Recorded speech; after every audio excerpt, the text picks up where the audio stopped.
Rook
C3 would have been. Oh, but he hangs a rook. What is he doing? What are these pre-moves? I think Levon might just win now.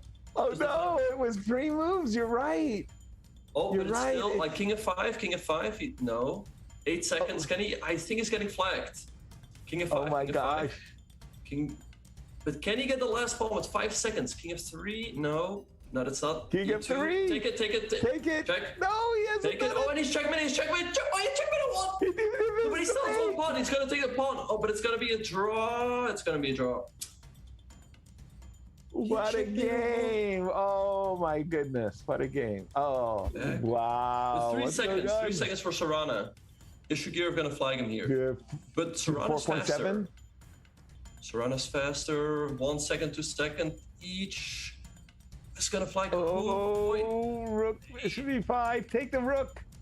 Black one. And we see the reaction there from Serrana on stream. But he's played rook f2 to keep his f pawn. So king g3. It's kind of nice when you get a position. Oh wait, does he? No, he has checked. Rook h4 and f6. Rook h4 and f6. He goes for f6 right away, and he goes stuck in a mating net. Threatening mate. He's walked into a mate. He's walked into a mate. f7, f6 wins.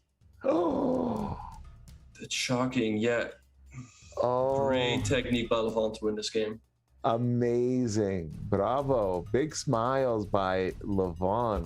But and he goes for knight takes e5. That is a nice resource. If white takes everything, we can take another one. Follow it up. Yes. Beautiful, beautiful play. You know, not enough to have a winning position. You got to win it. And I have seen so many players, you know, fail just at the finish line. And that move, knight takes e5, was really a fine move by Dmitry. Indeed, and bishop takes f1. That's gonna probably be the final blow of the game. Queen takes f1, rook d1 is decisive, and Jeffrey resigns. So Dmitry and Draken wins week 18 of the Rapid Chess Championship.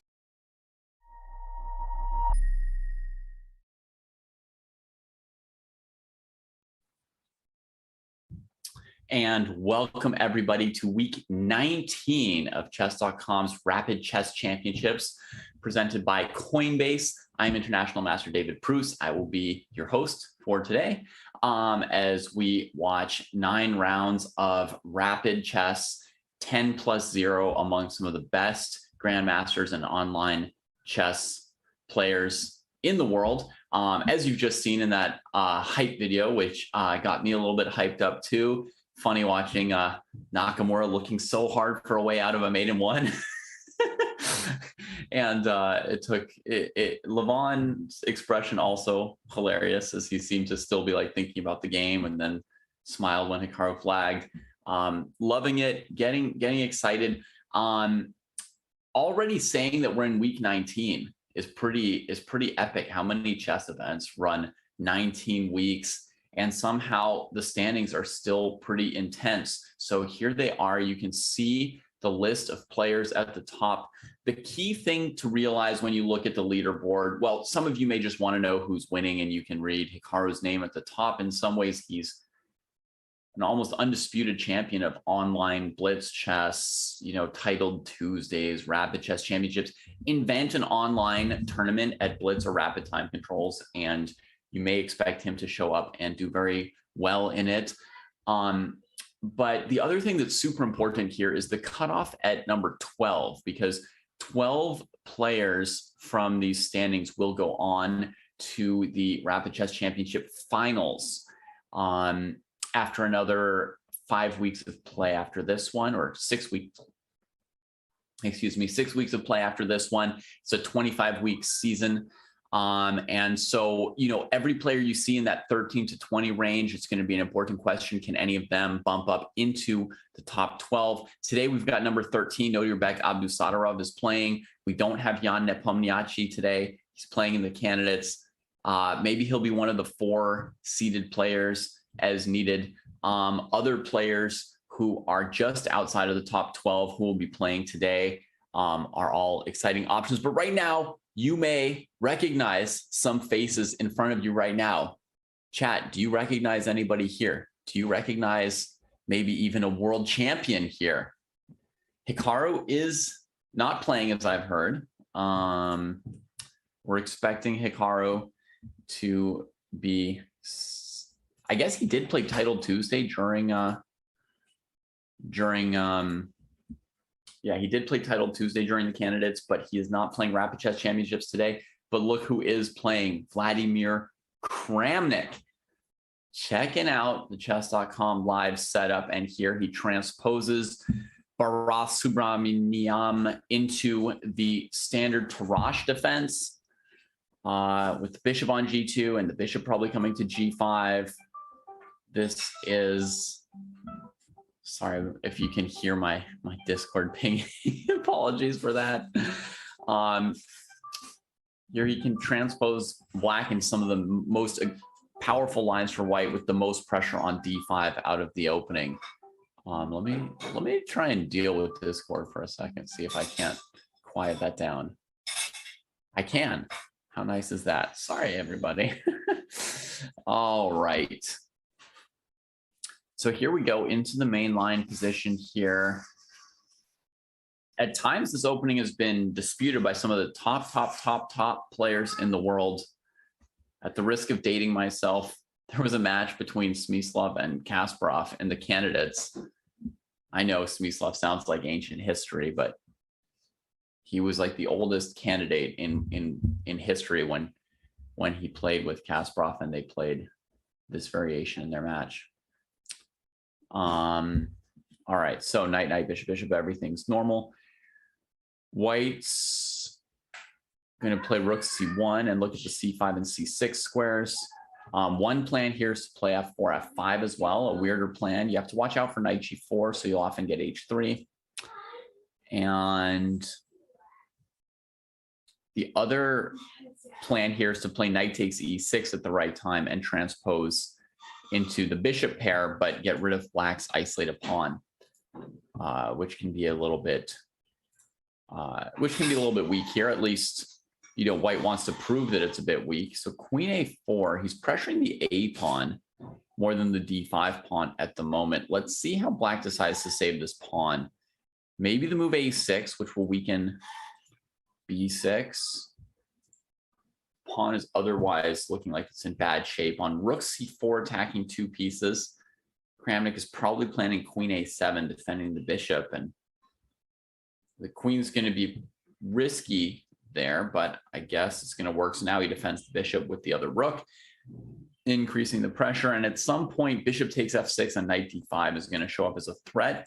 You can also play e4 as your main threat, right? And if pawn takes e4, then bishop takes f6, winning a piece. So queen comes here. Now e4 is looking like a huge threat, trying to undermine the rook. Okay, rook b4, tempo. Queen's probably got to go to c2, queen a3, rook d4 looks unhealthy. On time, Kramnik is fast. He is 2 minutes ahead already. So he is thinking hard on the opponent's time. This is not exactly opening theory. It's a position he can be familiar with the ideas of, but it's not going to be like direct prep right here. All right, and black again, burning time, as one might when facing Vladimir Kramnik. You put it in the French. Queen comes out, trying to make room for the second rook to join the fray and defend this. And also the queen gets off of this e4 thing, right? That was an awful threat. E4, pawn takes, bishop f6. So she gets out of the way of that. That was a good move by black for sure. I'm not familiar with Grandmaster Subramaniam, but they're a grandmaster, so they're going to be strong until proven otherwise, right? We're going to assume that black is a good player.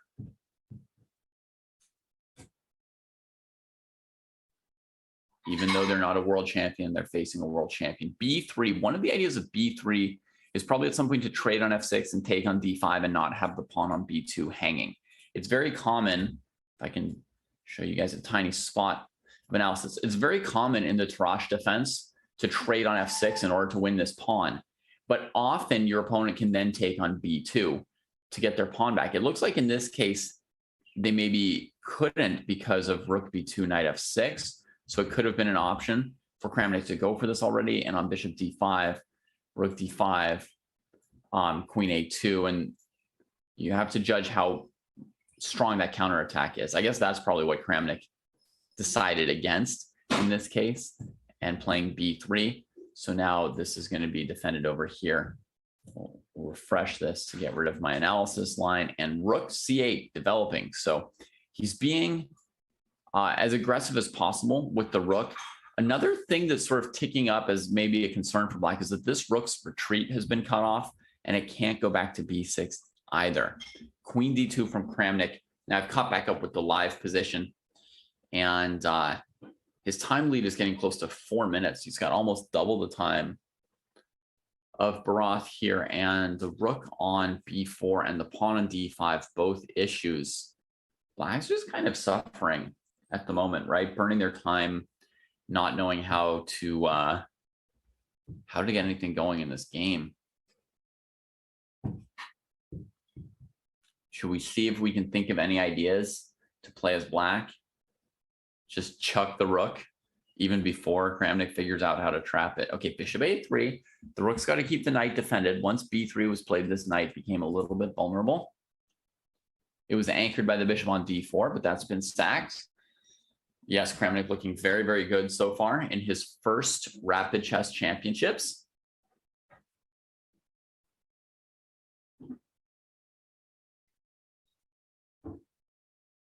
e4, fancy move. So he wants to sack the b pawn, but engineer some mass trades. Big question will be, could he play knight d5 at the end? You know, with or without rook c1, because there could be back rank against black. So the calculation is like, you know, queen b4, bishop b4, knight d5. And if rook c1, he's got knight f6 check. Yes. So Kramnik can even take back the pawn on d5 after sacking the b pawn. Get a very easy exchange up position here. Paolo, I think, in chat referencing Kramnik's commentary on the candidates, which has been epic as well. His comment was something like I mean, well, he gave a lot of comments, but one was that he's never seen, the overarching comment was, I've never seen so many terrible moves and outright blunders. Now here, Kramnik should be calculating the move knight d5. We can calculate along with him. It attacks the queen with 2 pieces. Queen c1, rook c1, rook c1. He throws in knight e7 and takes the rook. Oh my goodness. That's tricky. The queen has to come back, and it looks like he's traded rook for 2 pieces. So why did he do that? He may have this move bishop b7 coming. The king's going to have to come out to avoid back rank mate here. And then he'll have bishop takes b7, queen b7, queen d8. So Kramnik did an important and intense calculation, but he fit it into about, what, 15, 20 seconds? I need to check the timestamp to know. 24 seconds.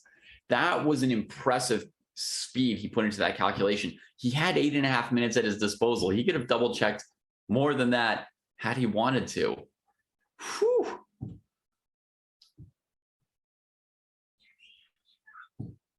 That was brutal. Ez is getting called 15 times on Discord while on air. Sorry about that, folks. But hey, I'm of the opinion that if something goes dramatically wrong, it's just an opportunity to laugh about it, right? So you guys can just laugh at me. Queen into d6. Black's thinking a while. I mean, is king g8 an option? They go for king g8, planning queen d8, knight e8. But Kramnik can just trade and play rook d8, and he's already planned this. He doesn't need to double check anything. Kramnik is just flying through this game. This is brutal. And we've reached the moment where Black can really resign. And they're going to feel like they could have resigned all game long against this world champion. Yeah, I mean, he just effortlessly guided Black into a position where they didn't know what to do. They proactively sacked their exchange because they didn't see how to extricate it. And then we got a very, very flashy calculation from him here. But the flashiest thing about it may be that he executed it in 30 seconds. If he spent 3 minutes calculating knight d5 and then nailed that calculation, you know, the 1200s in chat would have been impressed. But I think since he did it in 20 seconds, the 2200s in chat are impressed as well. Like what? You didn't need any of your time for this? It's a bit intricate, this knight d5 move, but it is, yeah.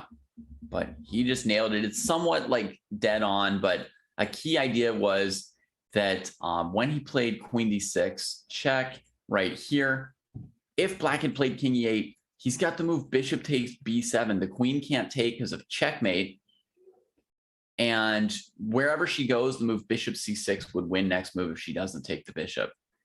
That was downright sick.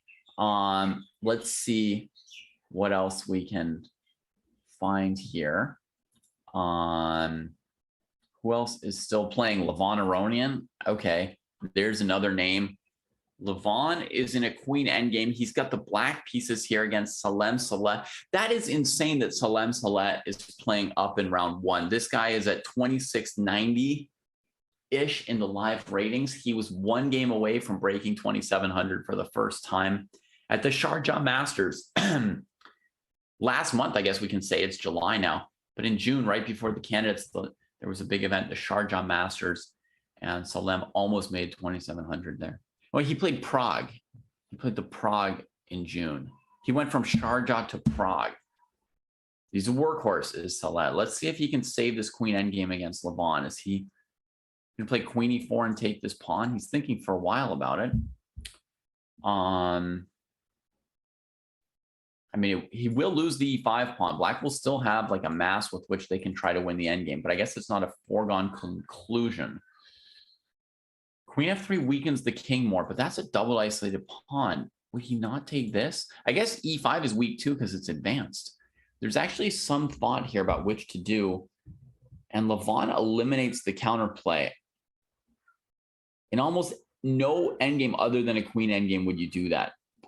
In a rook endgame, in a bishop endgame, especially an opposite colored bishop ending, you would surely, instead of eliminating the opponent's counterplay, you would look to increase your advantage on the side of the board that you felt you needed to have enough advantage to win on. And you want to push your winning advantage enough that you can force through a win in the area where you're strongest and like deal with the counterplay as you can generally. In queen endgames, however, there's like a famous thing that's known about queen endings. Well, famous if I've heard of it, because I know very little about queen endings, but it's that it doesn't matter how many pawns you have, but how far advanced your furthest advanced pass pawn is. So if you took on e5 or f3 and white played b4, b5 quickly, you might have to give perpetual as black in this kind of an endgame. So let's go back to their live position. We'll see if this one H pawn and the doubled pawns is going to be enough for Levon to eke out the win. He's looking at queen f5 to win this pawn by pushing the queen off. No queen trades are possible. King pawn endings are dead.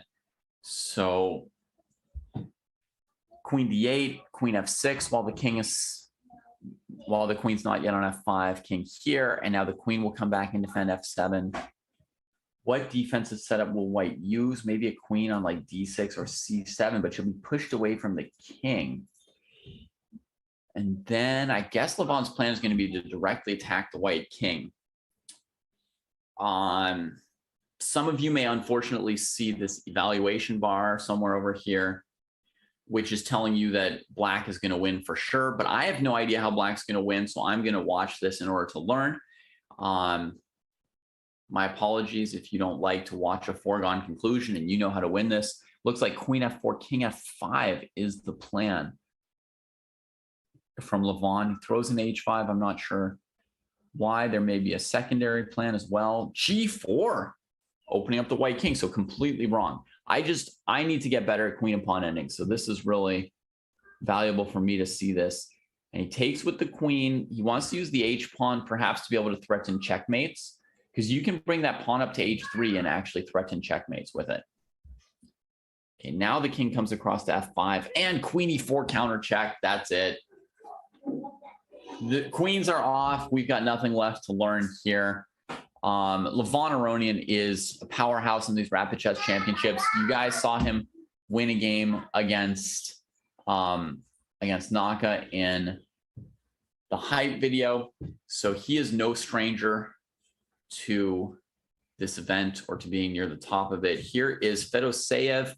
He is technically down a pawn, but that king activity is tremendous. He's threatening to win the game by playing king b4, king takes b3, king takes a4, then sending one of these home. Moves the pawn forward. Oh, cramping the knight and letting the bishop do the capturing and leaving the king more centralized. The king, if it went all the way to a4, would not necessarily be that well centralized. But now he does send it there anyway. What? It's happening at a pace where a lot of the moves I'm finding surprising, and I think it's just speed-wise, I can't keep up with what's with what's going on. If we had, let's say, 20 seconds per move, we might be able to understand a little bit better what is happening here. The knight gets out of the box, which is important for Azarov's defensive chances, but it can't go attack too much more because d3, d2, d1 is threatened. Oh my God, the knight can't stop that anyway because knight d3, bishop b5 wins the knight. This is where he's going to resign. For anyone wondering, if the knight doesn't take this pawn, black already controls d2 and d1, right? So it just goes and scores a touchdown, as Maurice used to call him in the baby days of chess commentary. And if knight d3, then it'd be very simple as well, bishop b5. So Fedoseev just queening that pawn right in the face of the white pieces thanks to the actively placed black king. That may be pretty much the end of round one. Let's see if there's any game still going. Grishuk is still going, and he's got all his pieces still. Well, how did he do that? How did he keep the game going so long? There's no increment, by the way, folks. So there's nothing like, if you play really fast and get in a lot of moves, you get more time. It's just straight up 10+0 here. And Melkumian has just picked the d4 pawn off, and material is equal again. I guess in some of the other games, some of the higher seeds were probably just playing very quickly. You know, like especially what we saw with Kramnik, just sort of flexing their strength to play super fast, and put more pressure on the opponents. Bishop A3 coming in from Melkumian. Grishuk's bishop is covered by the knight on G6. So now as we go to just to like a situation with less and less pieces, the role of the knights becomes more and more important. And the outside pass pawn is looking pretty good. Can it sneak to B3 here? Grishuk's going to see if it can. White also has to watch out that they don't get, you know, back rank mated by a stray queen E1 or queen E3 to E1 kind of move. Hikaru's not playing this week, Chris Brown, but he is the overall leader in this competition. You can see below me the round 1 standing, some of the names of the players off to a 1-0 start. You see Kramnik, Aronian. Fair chess is Dmitry Andreikin, who is second in the RCC season standings behind Hikaru. But let's see if Hrant is able to deal with this B-pawn. We'll watch that on our screen. And we've got Wesley So in 4th place here. He is not currently in the top 12. Vidit Chess, Vidit Gudrathi in 6th place is also not in the top 12. Also needs, he and Wesley could use a big result if they want to try and move up into the top 12 in the standings. So there goes that B pawn, but Grishuk is looking for checkmates on E3 and E1. And against Queen D2, he's got Queen B3 defending his knight on D1. And Queen D2 is likely the only move that stops the checkmates other than, you know, Queen F2, knight takes queen, and Queen E2, queen takes queen. So Hrant loses a knight in dealing with that B pawn, and now Grishuk is taken over. There's no increment, but Grishuk has extra time on the clock, so he should not lose on time either. This queen comes in, bosses its way around because he's up material. Sending the knight to G3 would be a typical way to win an endgame of this type, but he doesn't even need it. He checkmates from E3, and that's a point for him. And let me see if there's any more round 1 games. I see maybe Chris Yu still playing as well. And it looks like he is losing to Narendra here. Black has an extra bishop, struggling for a moment to get in there, but now he's got it. Smooth sailing. D pawn heading downtown. That'll be it for Chris Yu getting upset in the first round by Grandmaster Narendra, maybe from Indonesia. I don't know this player.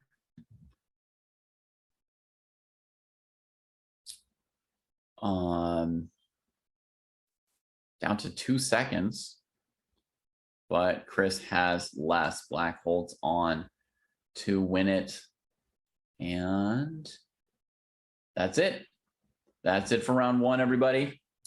If we've got 5 seconds here, I'll just tell you 1 or 2 other things about the Rapid Chess Championships. It's a 25-week regular season.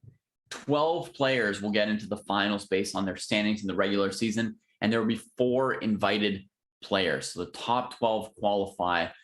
Grand Prix points are gathered through apparently a 26-week season. I lied / was mistaken by 1. So it's a 26-week season. We're in week 19.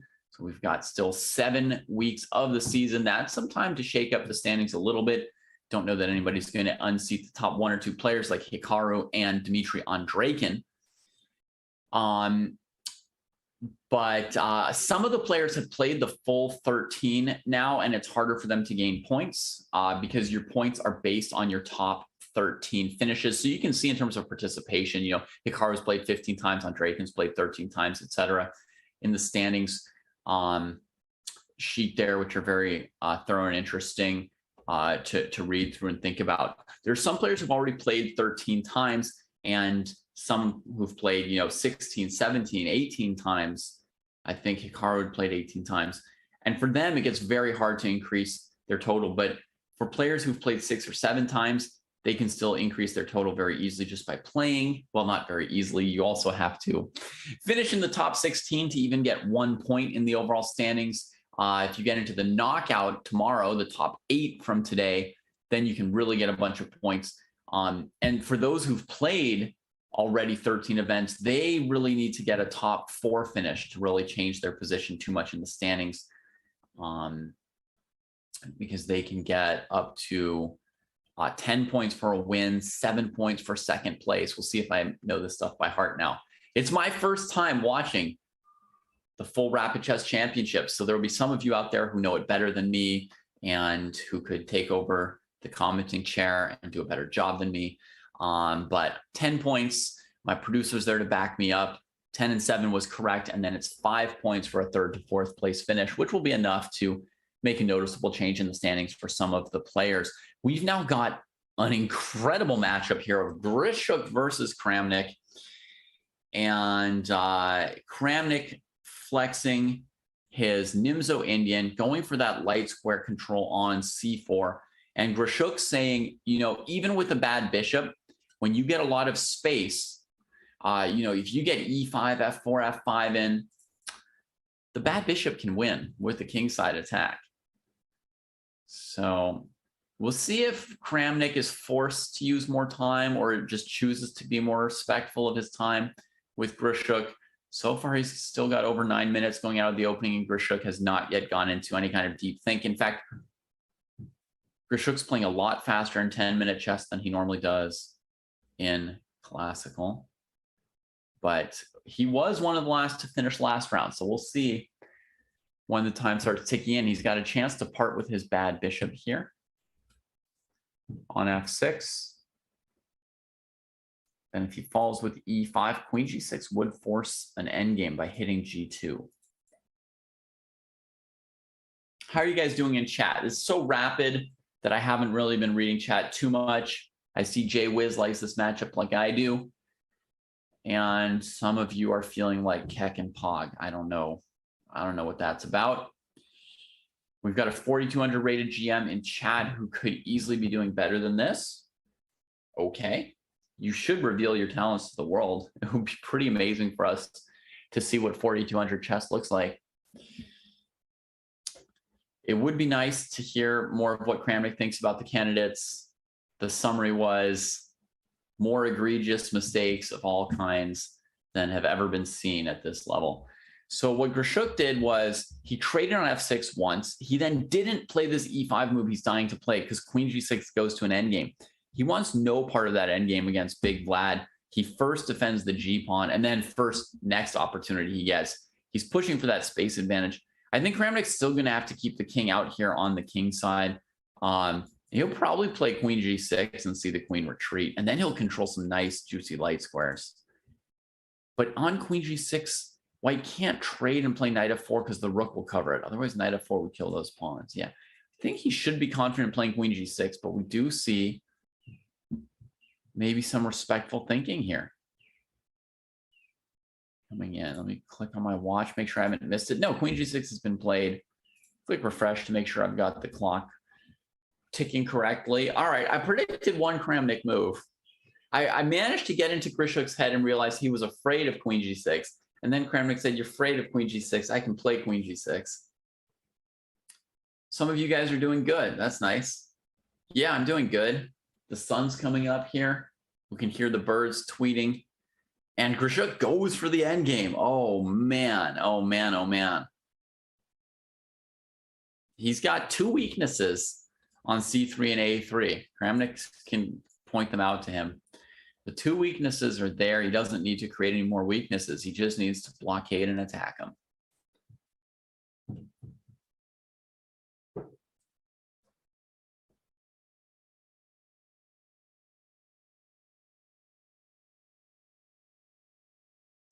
Knight into c4. So how is black to further attack white's pawns? I'm assuming that black is a bit better in this endgame, but it will also be useful at some point to think if there are any plans for white or any counterplay for white. I probably won't be able to keep up with how fast they'll think about it. G5, huh? Interesting. Kramnik isolating his own doubled pawns to gain some more space there. I guess he didn't want white playing f4. This makes some space for him to activate his king a little bit more strongly on g6, but I don't yet know the plans for either players. I do know that in a situation like this, you can think kind of schematically and strategically in this kind of endgame. You can think about, where do you want your pieces? If you could put them where you wanted them, do you have enough pieces to attack, you know, the pawn on a4? You're like, well, I'd like my pawns, my rooks on a6 and a5, but there's no way to get them there. So then you come up with some other kind of plan. Do you think he's going to play for a g4 pawn break? So I don't see exactly how he exerts full pressure with his pieces. I mean, he would have to go after this pawn by attacking it with a knight, right? You could play rook c7, rook c8, and then try and play knight d1. Maybe knight e3 is a strong move here because it prevents white from playing rook f1, so the rook's sort of committed to that. The knight can't move because it would hang the pawn, and then you can always play knight d1 later. Yeah, knight e3 seems kind of strong to me.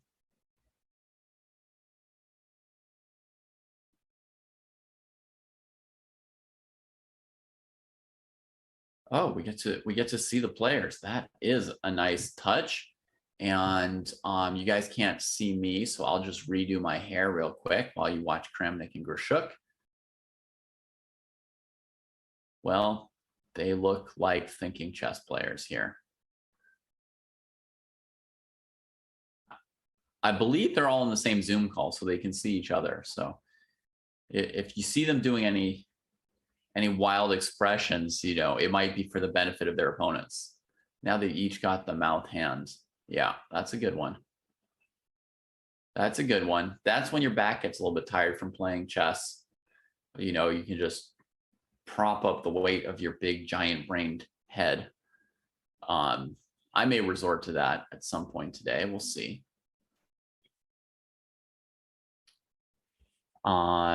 Deep think from Grishuk here.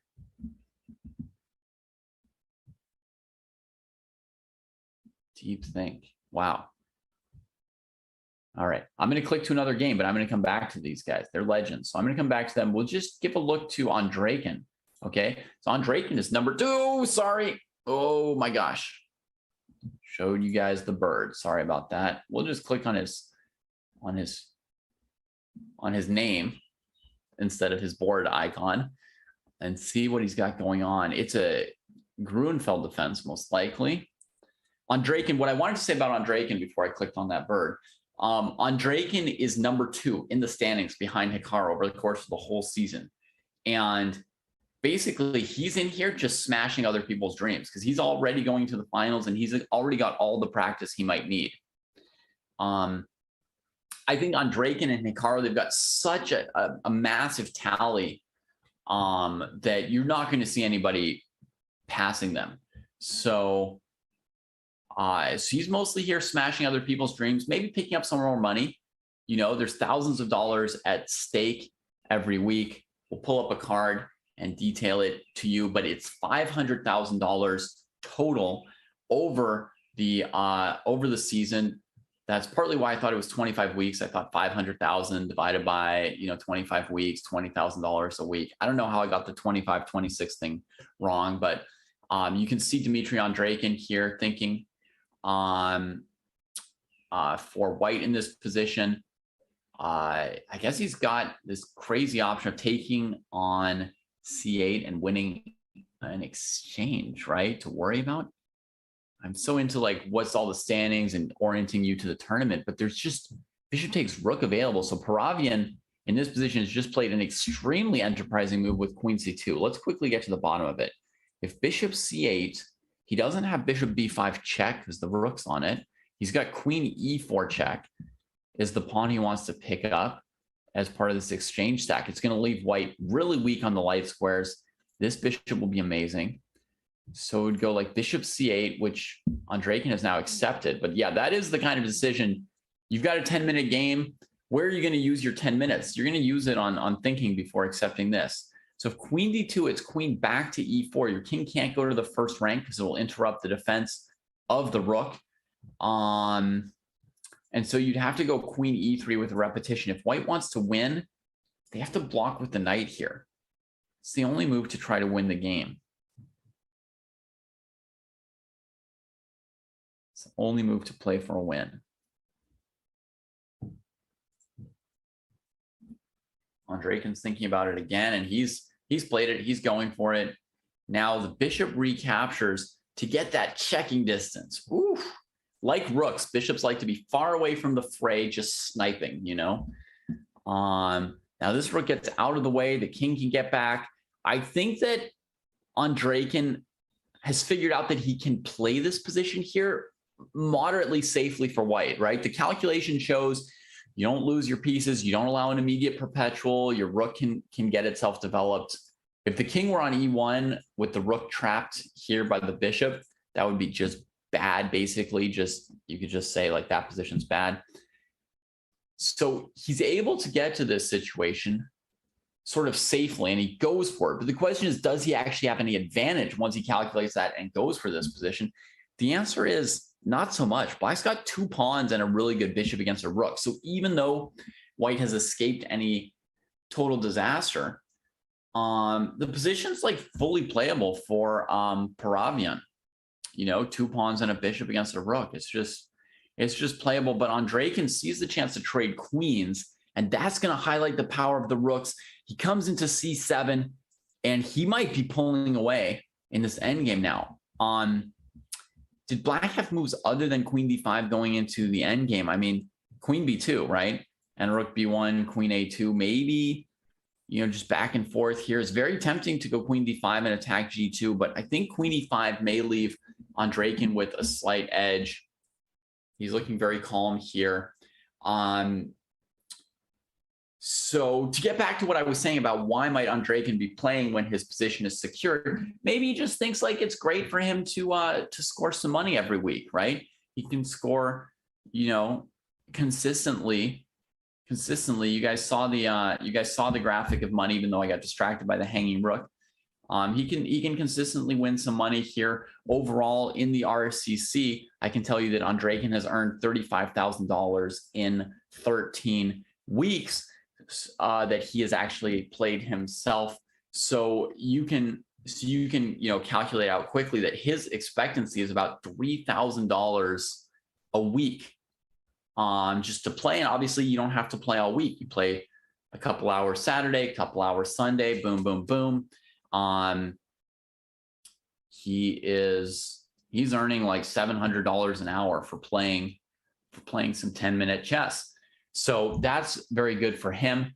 We check back on the legends, just like Karangite is asking. I'm completely in agreement on that. I want to check back in on Kramnik, the legends. So one rook has been traded probably on the H file. Otherwise, the pawn structure is intact. And Kramnik makes a decisive move there with a6. What occurs to me is that a main idea might be g4, pawn takes g4, king e4 at some point. A pawn sacrifice to activate the king, but white's not going to take if you play g4, I think. Like if you play g4, white just leaves it there, and if you play gf3, plays gf3. That's the kind of pawn sack. Just do not take it. Do not play f4, keeping your structure intact. It's all about this king. The key thing for winning endgames, b5 has been played, recaptured with the rook, not the pawn. So now he's got an outside passer. Oh, it's like he's taking a player like Rashuk and trying to put him in a textbook. Right? It's sometimes called taking them to school, but he's like taking Rashuk, a player like this, and saying, here's like a textbook of how you prosecute this kind of a position, right? You could put this position into a textbook, like a Nimzovich kind of book where he explains, then you do this, then you do this. The king is in time for your outside pass pawn though, Vlad. The king is in time.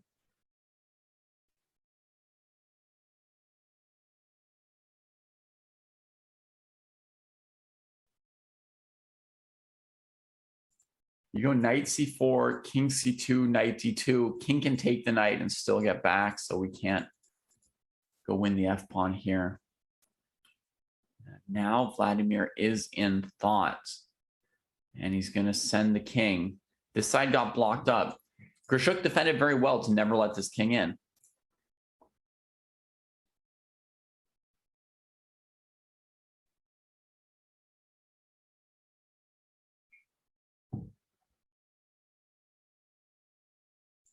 He's got a barrier, a moisture barrier to keep this king from seeping through to his A pawn. So white wants to attack this pawn with the knight. Grishuk finds the route to c5. That's a great square for the knight. So Kramnik needs to get into fighting now. He goes here. He wants to attack one of these pawns from behind. He just repeats.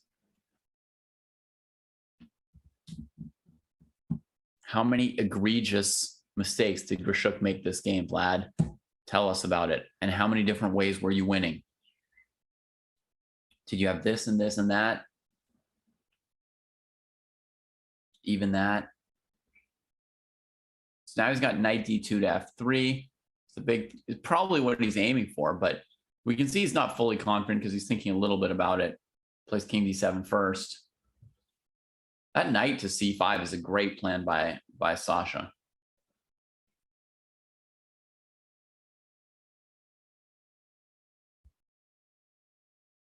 Now, does this stop him from sending the knight to c5? He's going to play knight e5, knight e6. Sasha plays something else, f4, trading off the f3 pawn in a more normal way. Gets that king to retreat. And now he wants to make sure to still keep this king out on the king side. So the knight's covering that square. He's got it boxed up. I think he's thinking of putting this pawn on g6 as well to gain more space. Oh, gets the A pawn. Gives up the G pawn. Now there's a different outside passer. This endgame should be a draw. Should be like safely within the drawing margin of this kind of super GM level. And Grishuk takes out the G pawn. The moment that pass pawn appears on the board, he dusts it off and he is up a pawn now.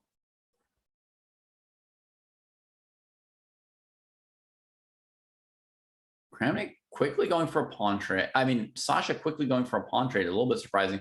He's just trading them all off. He's not even going to try to win it. He's got, I guess, 29 seconds with no increment. So maybe it's reasonable to just end the game. Yeah, I mean, they're super GMs. They know a draw when they see it, right? So they just head straight for it. That looks good. Meanwhile, there have been wins for Levon Aronian and Sam Sevian, Fedoseev, Noderbek Abdusadarov. Let's check in on Alexei Sarana.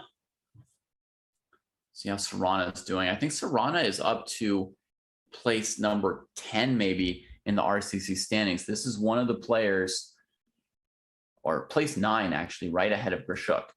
So this is one of the players who could lose their spot. You know, if we talked about the players in 13th through 20th place, if one of them scores big this weekend, that they could catch up and displace somebody. Sarana's got to fight like heck to keep his spot in the top 12 here. He's playing Vincent Kamer, Germany's top young prospect, and it's 2 pawns against 2 pawns.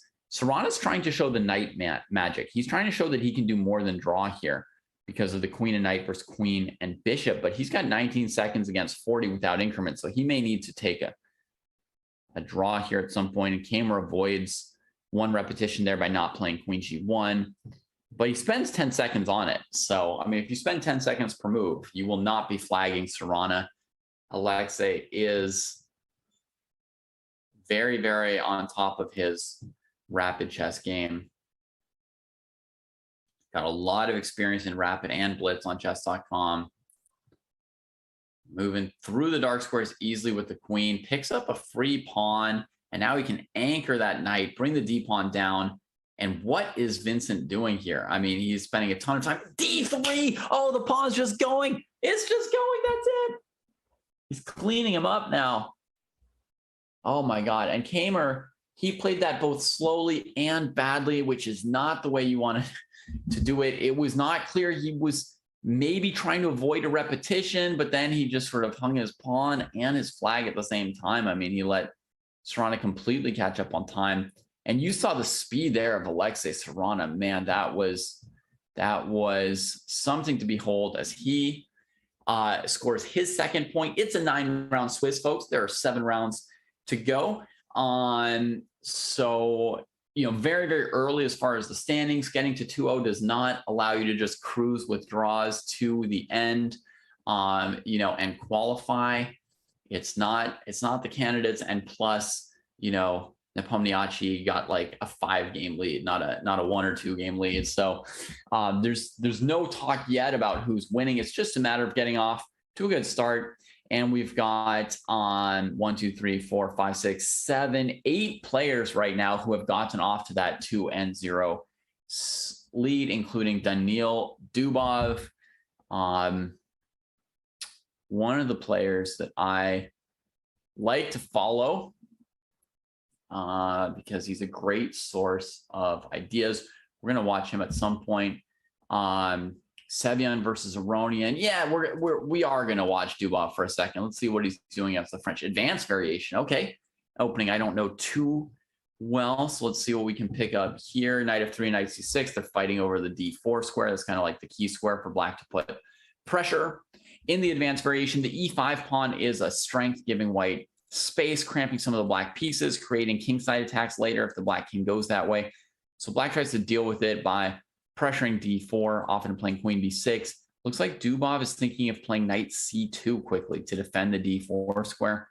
And Fedoseev has to consider trading and taking on a3 to mess up white's setup, but that dark square bishop is very valuable for black. I would guess that that's a very bad idea. I mean, we'll see if I'm right or wrong. c4 gaining space also, I generally think, is a bad idea to take the pressure off of d4 so early. And Fedoseev says he's just going to bum rush over here, grab the space, make the queen side important. Surprised. I wouldn't expect that to work. Bishop d2 from Dubov. No, bishop e2. So he's just developing. He's allowing b4. He's not caring about it. He's going to castle and play h4. Throwing bishop d2. A3 is maybe a little bit inadvisable here, slowing b4, because against a3, black's got knight a5 to b3, and they can always play a5 and still break with b4. So he just lets it happen and gets castled. Just going to try and play around that side of the board. Fedoseev immediately trading. I don't like that either. Just releasing the tension and taking away some of his options. Well, I guess if he wants to develop the knight, that would have maybe involved the pawn sack that he wasn't ready for.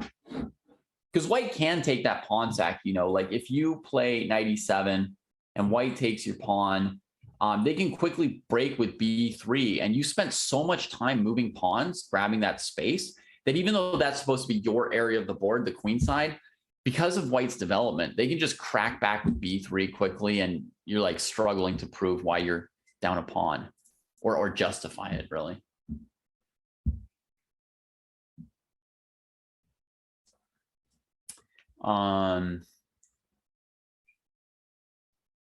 Bishop a3 has been played. Oh man, Dubov wants to trade your dark squared bishop and keep you from castling normally. He's going to recapture with the knight in order not to have to shuffle the king and rook.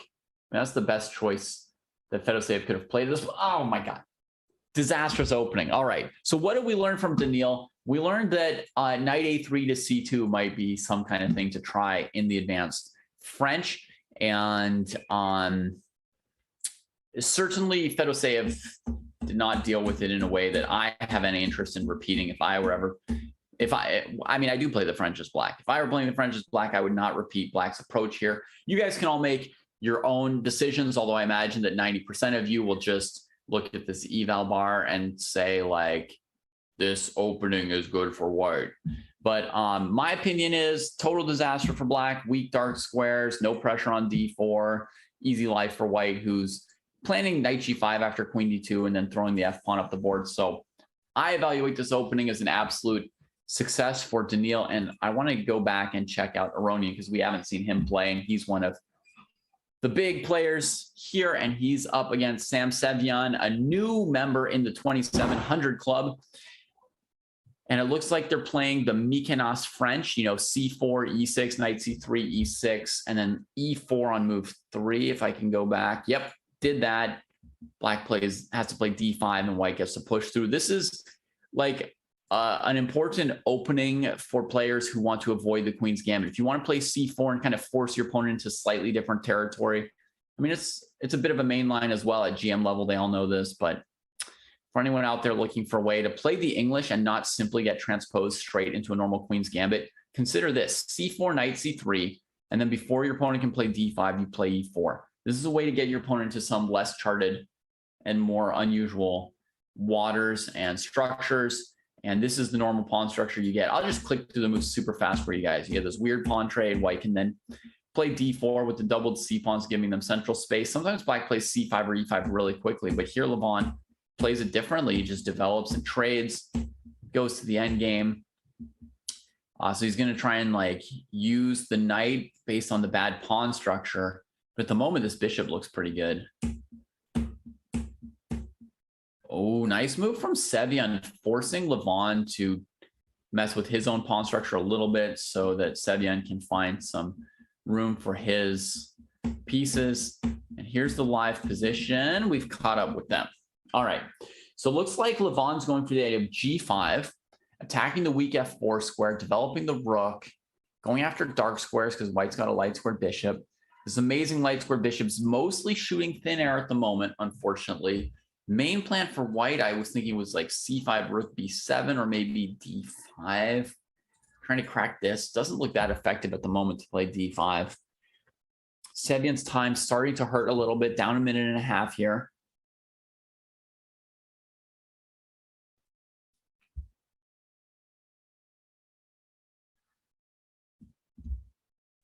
Half of us don't even know what's going on. Like, it's hard to even figure out the board, like what's on the board at the speed at which they play, right?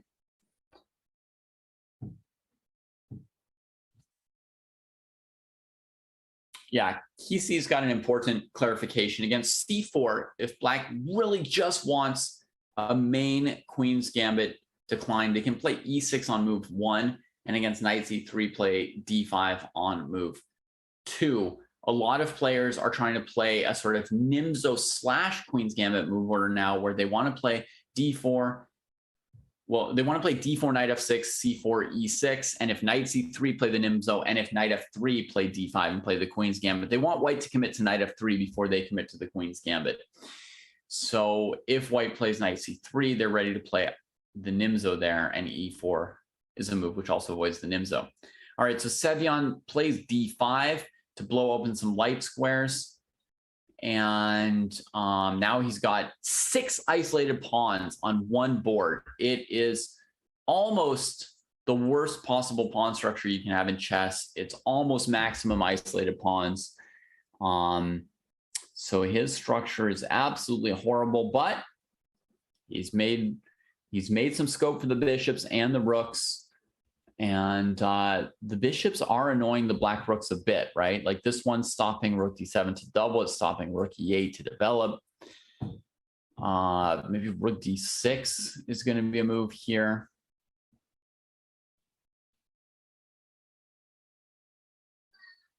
Chat likes the move d5, apparently. They think Levon is opening it up. Rook d6 gets played. I guess that one. Here white can play bishop d5, giving up the bishop pair and then winning back the pawn on g7. It should be about equal. Should be about equal, but not amazing. Chooses to keep the bishop for now. If he tried to keep the bishop here, then after rook b8, right, he would just be, oh no, he could go to a6. I guess he could keep dancing around. So that was playable as well. Just goes to b5. He wants to play c5 next against a normal move from black, but rook d8 prevents c5. So that's a real option for Levon, right? On c5, you take, and you win a rook on d1. Knight e4 might also prevent c5. It allows bishop g7, knight d2. It would have been complicated. He goes for c5 anyway. So he's sacking the pawn to play bishop c4 check.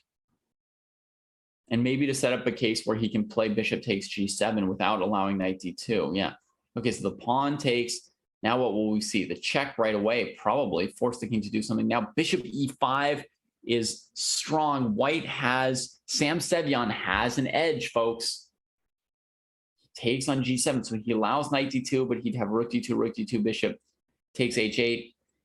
Comes back to e5. The bishops are angry. Have you guys seen that amazing transition from Sevian? How he used his terrible pawn structure to still wake up his bishops and traps the rook on h7. What a sacrifice, folks. What a commitment. So he allows this knight d2 move. Sack and trap. Oh, it's so vicious. That c5 was so good and so classic. Like, you're like, oh, his bishop's kind of like stuck out here. What's it doing? Boom, c5. Oh, man. Oh, man. That is fantastic.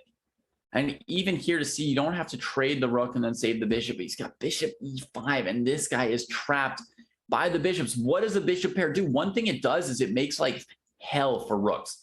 Bishop pairs, they just like, how do you play with your rook when your opponent's got a bishop pair? That's why if you've got a rook and your opponent's got a bishop pair, you're just trying to trade off one of their bishops. Holy moly, that was straight up brilliant. And all Levon can do is think for a couple minutes and say like, damn, the kid's for real. The Sevian is truly in the 2700 club. Well and truly in it. He does not have the most impressive score. We got to see him on, you guys got to see him on screen, I guess. I was busy like following the game and trying to commentate. And I didn't get to just watch Sevian's body language. It looked like he walked away after winning that game.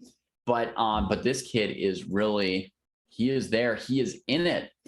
He is one of the players who needs to score some more points in the overall standings of the Rapid Chess Championships. He doesn't have a huge tally just yet, as I recall.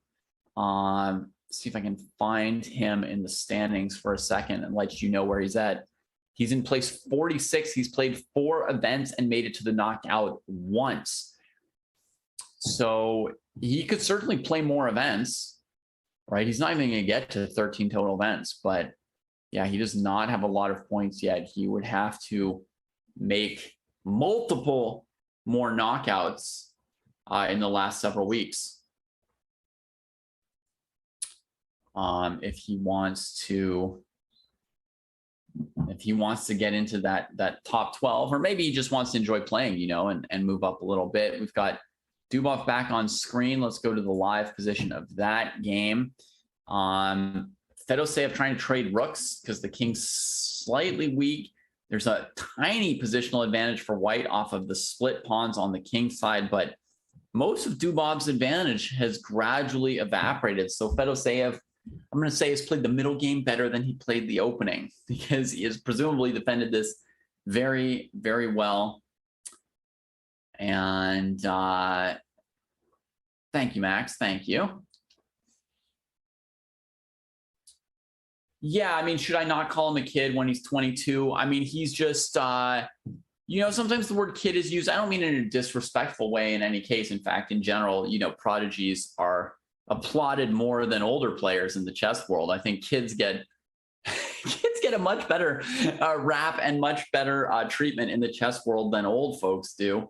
But when I say kid, I just mean like he's newer, right? You say like a new kid on the block sometimes to refer not just to the 1980s heartthrob boy band, but to refer to anybody whose progress has been more recent and whose position has come more recently. So Sevian made 2,700 2 months ago. So in that sense, he's kind of like a newcomer to super GM hood, right? And whether you become a super GM at 17 like Firouzja or at 22 like Sevian, whenever you become a super GM, it's kind of like you're in a new society, and Sevion's showing that he belongs when he plays like crushing brilliant moves like that against Levon Aronian, right? Okay, this game anyway, it was agreed to a draw. Dubov didn't want to spend his time on that tiny little advantage. So let's check out Alexei Serrana. Again, he's playing against Gata Kamsky, the legend. The legend, and they're playing a positional lock 'em up game here. Yeah, who's responsible for locking this up? Who's responsible? White weakens the dark squares and then just closes up the king side. I can understand that because you can still play h4, h5 and open the h file, but this was a huge moment.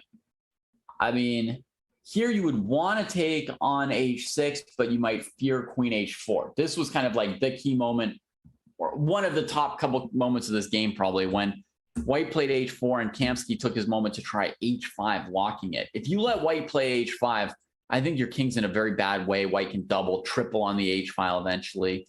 Look for hg6. Very, very hard to defend.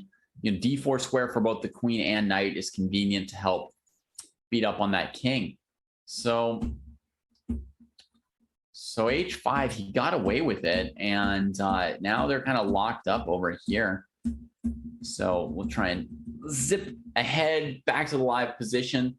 So we've had a bishop for knight trade. The knights are looking better than bishops in this position, so I think Gata should be is probably happy. I mean, he did make the trade, so he also was happy to make the trade since he made it. You can see Serrana on screen looking stoic at the moment, as he normally does. I was surprised to see all that excitement. Wait, where did his pawn go? What just happened? Knight d5, a tactic from Gata. If rook takes d5, there's rook takes c1. I just can't multitask enough, folks. The moment I look at at Serrana's face, I miss what's going on the board. The moment I look at the board, I miss all the clever puns you guys must be making in chat. Anyway, he's going to get his pawn back on d6 here with the rook trade, but he's worrying about rook c1, rook c2 at the end. I guess he can block with the rook. If I were White, I'd be scared that something could go wrong here. I'd be really scared that something might go wrong, because that knight looks better than the bishop. And we have sacked a pawn. Now we have chosen not to recover it. So, yeah, Serrana under some fear and chooses to keep pieces on the board rather than winning back the d pawn. Maybe he's hoping that the black king's kind of open, and by keeping more pieces, he can create some chances against that king. Gata's going to bring the king closer to the center where he can cover it while trying to start engaging in trade operations. This is clever, because if you take, the pawn takes, and you got to rejigger the knight and lose the d5 pawn. So he's going to be able to double on the c file in a situation where Gata doesn't really want to trade, and then he's going to play for rook c7. Okay, some questions for Gata with only 30 seconds on the board. On the clock. His time's not on the board. He's got an extra pawn on the board and 30 seconds on the clock. Serrana plays the doubling move. Does Gata have a plan? He now doesn't take back with the pawn because he sees that rook c7 can no longer be opposed. It's even better than taking back and trying to win this pawn. And that's what queen d6 was about. It was defending the pawn so that you could retrieve the knight. So he switches to this. Now on rook c7, there's rook f7, rook c8, rook f8. He goes for rook c7 anyways. Is he going to trade and just penetrate? Queen e5. Interesting. So he's saying if queen takes, pawn takes, rook takes, pawn takes, he's queening. And that is true. That is no lie from Alexei Serrana. He's going to want to play e6 to try and force the trade. He's preparing rook e7. So maybe now rook c8 check is a good move. If the king goes here, you got a little thing called mate. Just a little surprise. If he plays e6, the plan is rook e7, and how do you progress from there? He gives the check, forces the king back. Now, if you play e7, king here, rook here, there's king f8. You don't manage to finish the game off there. If you go bishop e8, there's rook e7. He does go for e6. Got us down to 10 seconds with no increment. It's brutal. and he's just going to win that pawn on b7. Got to throws one last wrench at white. Takes, push, king here, push, king here. I don't know. It's a total mess. Throwing the d pawn. The rook is probably going to just try and come back and deal with these pawns. There's no time to take on b7. You just need to avoid Gata queening in the next 2 seconds, and you can win on time. So why? Yeah. Why get involved in anything too crazy? And Serrano wins that game on the clock, folks. Manages to push Gata off. That was a fantastic idea, right? With rook c3 and rooks double. And that cost Gata a big chunk of the 30 seconds that he had to deal with it. So he ran out of time. Let's see who else is still playing here in round 3. We've got Parhamov. Is he playing Grishuk? He is.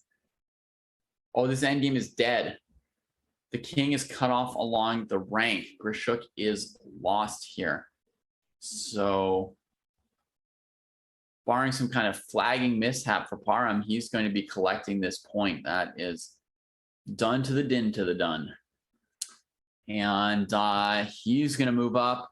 This is a battle between two real heavyweights in online chess. Grishuk is in the top 12 right now. I think Magsudlu not quite, but I'm going to quickly check my overall season standings. He is 15.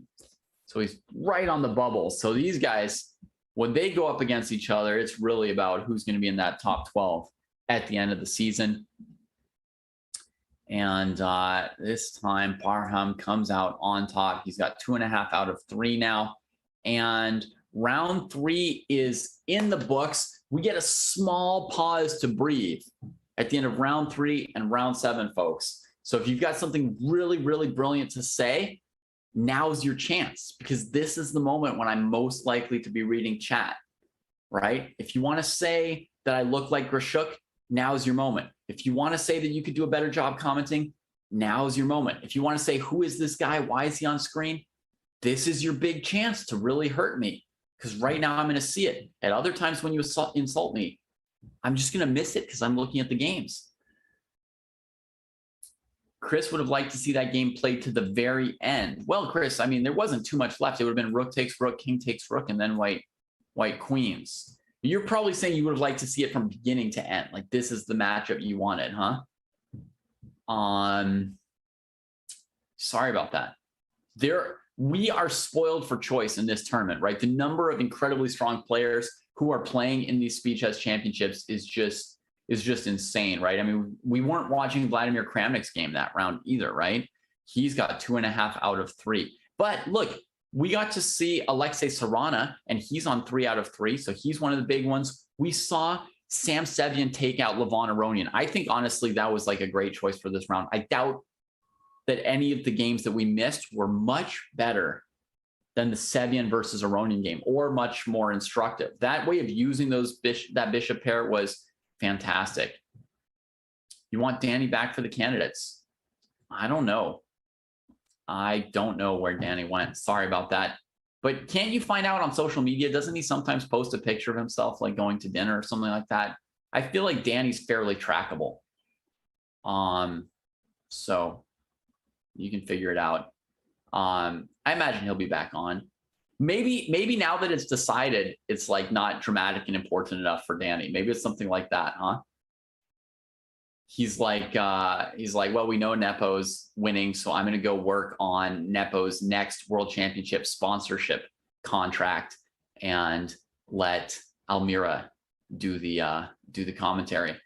It's like, what do I have left to say? And I mean, like Nepo and Hikaru played that famous draw the other day. Guess what? Danny's already commented on that draw before. He doesn't need to comment on it again, right? I mean, I think he and Danya have already done like the best commentary they can ever do on that game. And they could just load up the clip and go for a walk in Madrid and leave the clip playing of their commentary on that end game. All right, so that's the end of our break, folks. I'm not crying, so you didn't do your worst this time. Thank you for that. I don't actually want to be hurt or insulted. We are into round 4 now. You can see there are 3 players with 3 out of 3, right? We've got Sevian, Andrakin, and Serrana. Sevian and Andrakin are paired against each other here.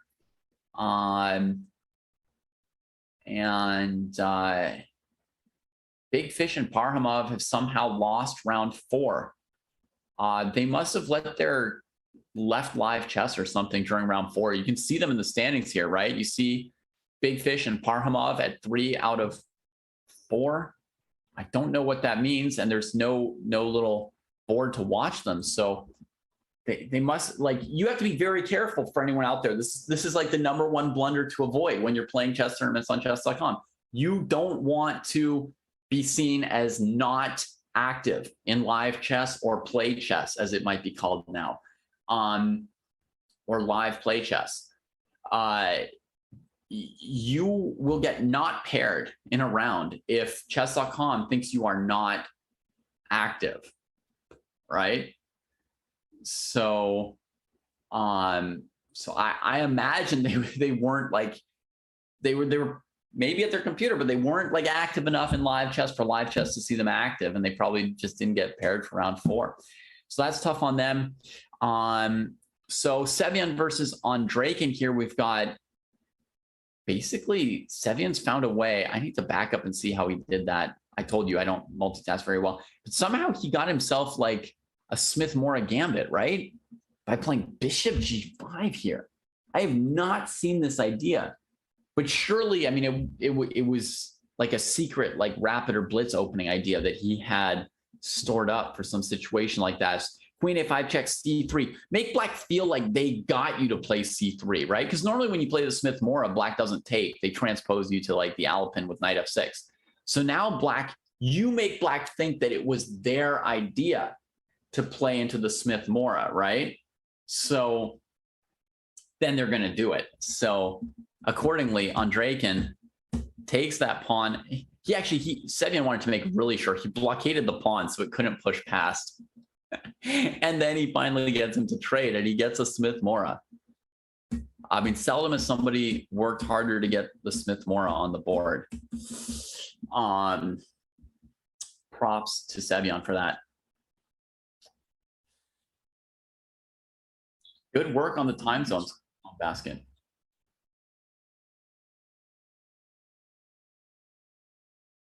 Yeah. Good call there, Clown Basket, figuring out the time zones. The sun was coming up in Hawaii as we started our show today. And now it is well and truly up.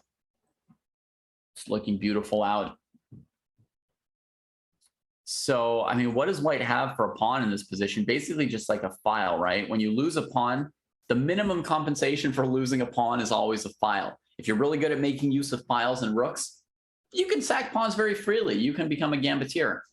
But in particular, here white's got 2 files and black only has 1.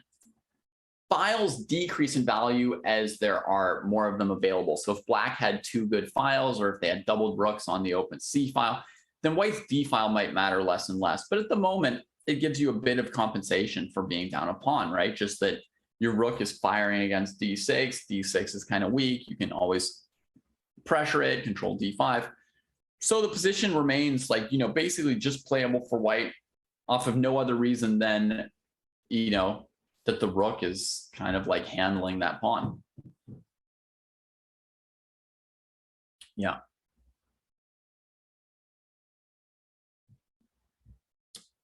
Oh, and maybe I'm going to get this wrong too, but I think that there may be like a 1-minute delay. So you may sometimes say something really clever in chat, and if I respond to it, it might be a minute later before you see my response to it. So my answers to your questions will, if you ask a chess question or something like that, you may also notice there's like a delay between me commenting on the chat comments. I think that's the case. But yeah, I mean, I am sometimes reading some of the chats here. Flamewise is telling me that the other matchup this round is Kramnik versus Serrana. which makes sense that that would be the other matchup. And Sevyan really showed us something against Levon. So we may well come back to this game here in a second to see how he's doing with his ultra forced Smith Mora. I know Mark Esterman will be really excited to see that game. Wow. Kramnik's played another, I mean, looks like Nimzo Indian somehow, right? Nimzo Indian structure for sure, but did Serrano just sack this A pawn? Let's see how he did it. A4, A5, Rook A2, Rook F2. What? Oh man, he's trying to develop the knight without allowing bishop takes F3. I think he's a little confused about what to do. Kramnik plays knight A5 going after this pawn, and he doesn't even trade it. He just gives it. And the knight was headed there anyway to go win the C pawn. Oh, Lord. Oh, and D5. He really wanted to block this bishop out, but now it's all blockaded up. You don't want to play D5 in the Nimzo Indian usually. And Kramnik just goes to pick off C4 next. This game is brutal. Brutal. This is just brutal. I mean, whatever happened for Serrano, it was a disaster. 10 million pawn moves, and every single pawn is weak at the end of them. Why was this so bad so quickly? Kramnik played a quick F5 to stop E4. It's a battle over this square in general in the Nimzo Indian, right? Like this is what they're fighting over. They're fighting over the E4 square. Bishop's coming here to control it. Control it, control it, fighting over that square. Queen H4, controlling it, making a weakness here, and then this bishop gets really felt. And that's the problem that Serrano got into out of the opening. It was this Queen H4 to H5. That just hurt him. In hindsight, almost better to move the king and develop. Oh man, no, this is, I just don't know what White's supposed to do about it. This is the kind of idea where you just get into a bad position straight out of the opening when somebody does something like this to you in a rapid or blitz game and you just don't know what to do about it. Bishop C4, stopping the F4 and FE4 threats. That's a nice way to just leave the queen on H5 and just keep bossing the opponent around. Brutal, brutal. Kramnik's just absolutely taking him apart. Just absolutely taking him apart here. It's just, oh, it's heinous. I mean, White's down 2 pawns already, and their king can't castle, and their pieces aren't developed. Black's much better coordinated. You know, they're ready to, you know, take on F3 at some point, Rook E8, attack White's king. If I weren't somebody who liked blowouts, I would be struggling to watch this game and I'd be going to the next board, but I do like blowouts. Yeah. When I was a kid and I would watch a basketball game and the team I liked was up 30 points, I would just want them to keep scoring. I'd be like, what's the record for the most points you can win by? Go to 40, go to 50. Don't rest your good players. I like to see, you know, and I was rooting for the Chicago Bulls. You know, I'm like, Jordan needs to score another 27 points in this quarter so they can win the game by 73 points. You know, I could never get enough of the favorite continuing to reign in points. And here Kramnik has just gone up. How many pawns, folks? Can you guys even count it? 3, I think. You can double check me on it. So it's the same thing. He's just scoring more and more buckets here. It's just unnecessary, but it's necessary for me. Knight E6, whatever. I think he'll just play Knight D5 and sack in exchange, keep collecting pawns, right? Why not?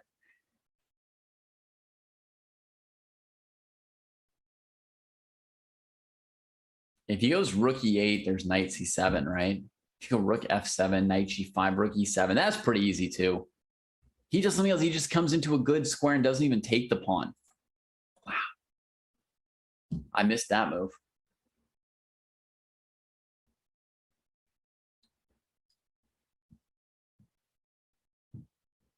Kramnik is doing quite well in this tournament. We saw Grishuk hold up, successfully defend one game with White against him. And here Kramnik is again winning very easily with Black. So on knight f8, he may be intending knight g3, taking back the exchange, and then there can be recapture. He might also just, recapture it and say his knight's as good as a rook, which it more or less is. Keep playing from there. I am surprised he didn't take the pawn. I'm a little bit surprised. Queen f1 is a sad looking move. Oh.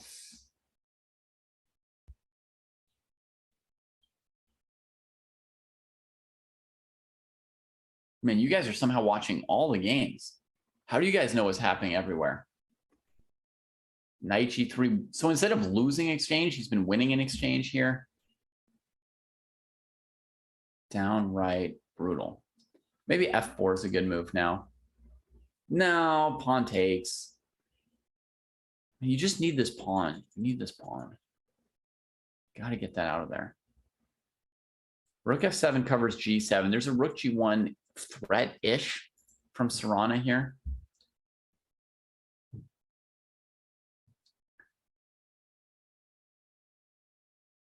Yeah, rook f7, covering c7 and g7.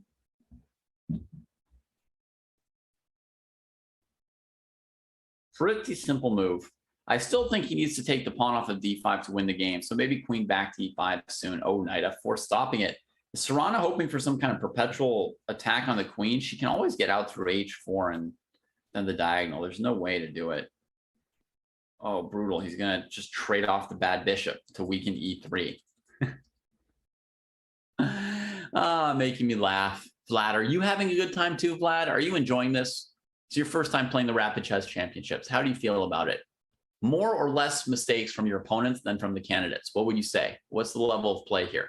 Higher or lower? He's like, It's a tough question, David. Tough question. I would actually have to think about that for a bit.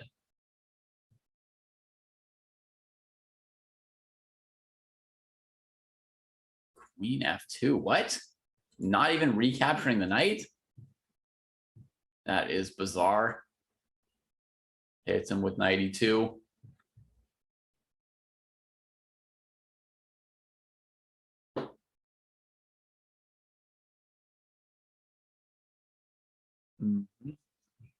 Knight e2. So on knight e2, he takes the rook. On queen e2, he's just trading queens, which is pretty easy since he's up a million pieces. Resignation. How do you feel about that, Kramnik? Yeah, it was about time. Man, dang, it feels good to be a champion, right? He seems he's not enjoying it as much as I think we would if we were suddenly 2,900 rated here, but he's certainly cruising through this tournament. Sevian is still playing. Let's check that out. Sevian and Andreikin. That's a huge matchup. That's board one, everybody. That's board one. There is an extra queen for Sam Sevian, 2 knights facing off against the queen. If you try to simplify with rook d4, e d4, queen d4, you can lose for white. There aren't too many other ways to lose for white here, but this is one. You try to make it easier, right? Just sack and exchange to clean things up, undefend the knight, break through in the middle of the board. Oh, no! Right? That's our life. That's not Sevian's life. He's not going to do that. Let's see what he does here. Queen g3 check. Does he want to play king f2, rook h1 mate? He does not. He chooses not to. Now he plays queen g4. I just didn't want his queen on a square related to these knights in any way. Can he play king f2 now? Knight d1, rook c2, king e3, rook e2, king d3, and then just inevitable rook h1 mate. Sure. He could. He could do that. He does do that. Inevitable Matovich takes out Fair Chess on YouTube. Says, listen to me, Tree. You've got all the points anyone can need. You're in second place. Me, I'm down here in 46th place. I've got 6 total points. You make that on an average weekend. Stop spoiling this for those of us down here. Stop spoiling it. Why are you even in this tournament? Why are you taking all our money? Why are you taking all our points? Give Sevian a day to shine, right? 4 out of 4, takes out Aronian, takes out Andraken. He's on a streak of beating super GMs without draws. Sam Sevian, we'll be watching his game next round on board 1 again. Meanwhile, Dubov facing Aronian. Heavyweights everywhere, folks, right? Heavyweights everywhere.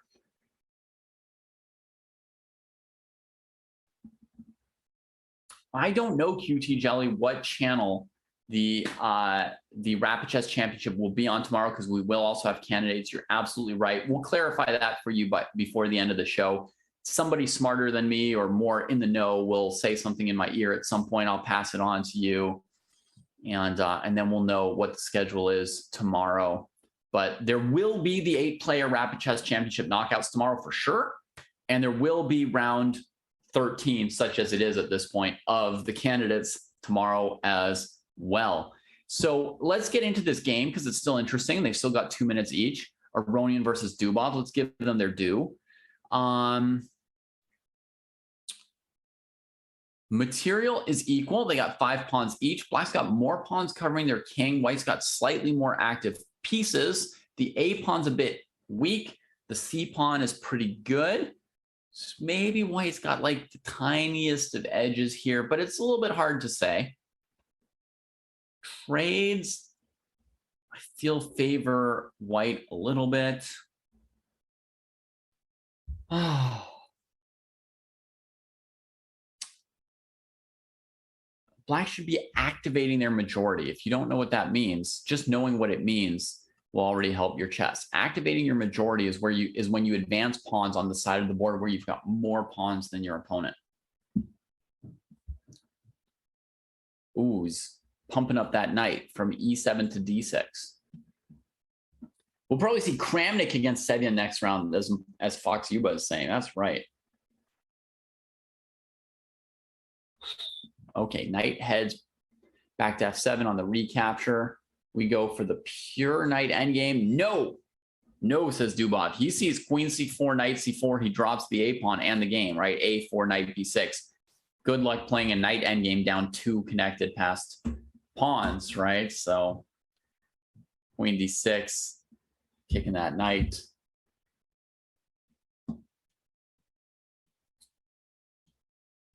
All right. Yeah, Black's got to keep the queen on. This knight's going to really hate it to play against the passed queenside pawn if you go to the pure knight endgame. So keeping the queens on, good safety for Daniil Dubov. He should continue to do that. And he should activate this knight again if he can, right? No, he's just back and forth with the queen. I think it's a dangerous position for Black. You can definitely get beaten here in a number of ways. One way is you trade queens. That can be bad. Another thing that can go wrong, just to give the list, I mean, he did the queen trade, but another thing that can go wrong is White just makes the passed pawn, starts using it here. And finally, since the knight was passive, White could bring the knight to C4 and start going after this isolated pawn. So there were like 3 ways this endgame can go wrong, but they've already agreed to a draw as I'm busy saying that. We don't even get to see it. Man, I want to see the next 2 minutes of this game. That's too bad. But it is what it is. At their level, it's surely more clear than at ours. And that is the end of round 4. And we are halfway into the Swiss portion of this weekend's Rapid Chess Championships, week 19 out of 25 or 26. I'm still not convinced if it's 25 or 26 rounds. It's got $500,000 cash prize. 20,000 per week. I feel like I'm not sure if it's 25 or 26 rounds, but you know, I think that's a fine point that won't kill us at this point. Let me reintroduce myself since we're halfway through here. I am International Master David Pruce. I am 1/4 of the Chess Dojo live team, 1/3 of the Chess Dojo senseis. We are an educational chess channel. And you can find us on Twitch at that name there. You can find some of our content on YouTube, and we even have our own little shop now, a tiny little shop where we sell 3 different chess courses plus 26 training programs for players from 0 to 400, 400 to 800, 800 to 1,000, and then every single 100 rating point band up to 2,400 FIDE. If you're going for your Grandmaster title, we've got a training plan for you there. Kosti and I are doing that training plan ourselves since obviously we haven't become GMs. So every 100 points telling you exactly what you need to do to gain that 100 points and get to the next level, what tactics, what middle games, how many games to play, what time controls, how to talk about your games with your buddies and study. So that's what we've been focused on this year, is trotting out these training programs. And yeah, I encourage you all to give us the follow and come check that stuff out. Let's get back into the action. We have one of the biggest showdowns of the entire day today here at the halfway point. Vladimir Kramnik against Sam Sevian.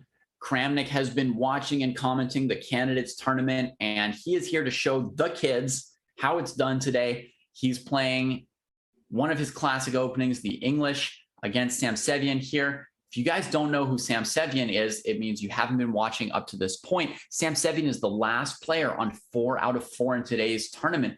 Sam Sevian is not nobody. Sam Sevian is a newly minted 2,700. He crossed 2,700 FIDE in late April in a match against Wesley So, a 2-game mini match that he won at the American Cup. So he is a newly minted super GM. He has been one for 2 months. And we have watched him absolutely destroy Levon Aronian in an incredible game 2 rounds ago. Last round, he beat the 2nd place player in the Rapid Chess Championship season standings, Dmitry Andrekin, in what looked like also a smashing game, although we didn't get to see all of it. That's a game to go back and study. We saw him up a queen and delivering checkmate when we turned to it. So it was surely the kind of encounter I like to see, a bloody encounter. And now he's facing today's perhaps ultimate boss, Vladimir Kramnik, retired former world champion, showing up here, getting some of his first experience on chess.com. So far, no issues with the interface. We haven't seen him in a time scramble yet because he has been playing his games with plenty of time left on his clock. And does anybody in chat think that Sevian can continue scoring here, or is this going to be the end for him as it has been for so many others? He's playing this super aggressively. He's willing to give up his bishop pair. He's looking for a knight e3 sack later on. Like, he's letting Kramnik grab that bishop pair, isolate his d-pawn. And he's saying, before you get castled, because you need to play g3 and bishop g2, before you get castled, he's going to throw a piece on e3 and try and just smash you with absolute disrespect for your championship titles, as if he doesn't know who you are. Now here, maybe here he'll sack everything, right? Bishop g3, h g3, knight e3, knight e3, rook e3, f e3, queen e3 check. I don't even know how many pieces I just sacked of his, but I mean, about half of them, right? Could round it down. I mean, knight, bishop, rook. I sacked half of them, right? Other than the queen. Might go for it. Might go for it. Who knows? What else are you going to do? You're kind of like priced into it. Well, no, there's some calmer options. You can play h5, h4 here to poke at the structure. It's kind of funny when you're castled and the opponent isn't, to be pawn storming the king side, but that's an option if you want to soften up g3 for these pieces. This pawn structure is trying to completely keep these pieces at bay. And sometimes a perfect pawn structure can keep the pieces at bay. Other times somebody's so active that they can just crack through your perfect pawn structure with sacks. He doesn't. He retreats here. He backs off and keeps his bishop pair. And here comes Kramnik with h4. Now the bishop's not in position to sack here. The queen's going to have to back up. If she goes to f6, she's going to get a bad feeling that this bishop's eyeing her. I did want to see some kind of a sack there. Queen on h6. Well, he's still hoping to sack on e3, I'll tell you that. She's pretty committed there. We could see the move bishop c1 here. It like supports against these sacks, and you know, you could try and trap the queen with e4 at some point. But Kramnik develops with the tempo, decreases the impact of these sacks a little bit. I think Sevian's lost his like flow or confidence in his position. I think he's slipping a little bit, you know, playing like a slightly random move there. At least he's got Kramnik thinking, you know. Previously, we saw Kramnik just supporting his head, looking pretty relaxed against Grishuk. I think Kramnik, well, for sure, Kramnik's aware that he's in a super high difficulty level position here, right? You see him using time earlier in this game than in any other game. I mean, he's got to figure out a definitive answer for his king safety, and then he can just win the game with all his nicely placed pieces. So he decides he can tolerate all these knight h4 sacks and survive them.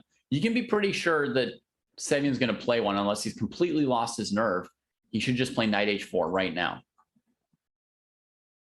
You just got to throw it at white, more or less, right? What else is there to do?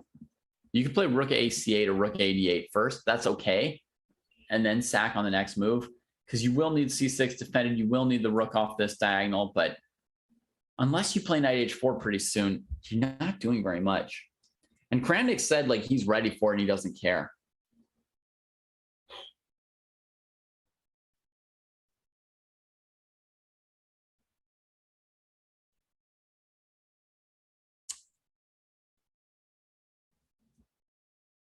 I've got a bad feeling that Sevian just doesn't believe in his position anymore. And that the worst is already over for Vladimir. Now he's just thinking like, you know, how do I win? How do I break through kind of stuff, right? Rook d1, increasing the pressure against d5 and d7. Yeah, good move. And developing the rooks, right? I mean, you do also want to get the rooks ready for the game. A rook on the second rank or the third rank would help diffuse some sacrifices and attacks against the king. Also, if you move the knight, at some point you could play rook d4, could be really good. So yeah, there we see rook c8 getting off the diagonal and supporting c6. Makes sense, but I feel like the game's just going to continue sliding against Sevian. The a-pawn's hanging, but you have to be careful. If you grab too soon, then knight e3 could make an attack. So first, just looking at some trade here. Oh, a kind of a death blow, this checkmate to the queen. You know, I mean, it's a trade. It's not a tactic, and yet it's just what hope do you have? If we could see Sevian's camera right now, I think we would see an unhappy puppy. I think Sevian would be feeling the pain of having his queen traded here by Kramnik. Hopefully he'll quickly settle into just accepting the reality and defending the best that he can here. Because mourning your bad fortune does not help you, and it's not something that professional players spend a lot of time or effort doing. And here we see the man of the moment on screen. Yeah, it looks like he's just working hard. Looks like he's absorbed the blow and he's continuing to fight. That's really great news. I mean, you know, normally we get a big impression from games where stars slaughter somebody. You know, a star plays some kind of brilliant move, slaughters somebody. You get to see some game where they chase a king around the board and people say, wow, this person's brilliant. They're a future champion, right? But I would say this, if you see somebody get into a bad position and then defend real tough, that's probably a better predictor of whether or not they're going to be somebody who contends for the world championships, you know? So for Sevian to absorb some unpleasant blows here from Kramnik and just like focus in and keep playing good defensive moves is kind of going to be the best sign possible for him.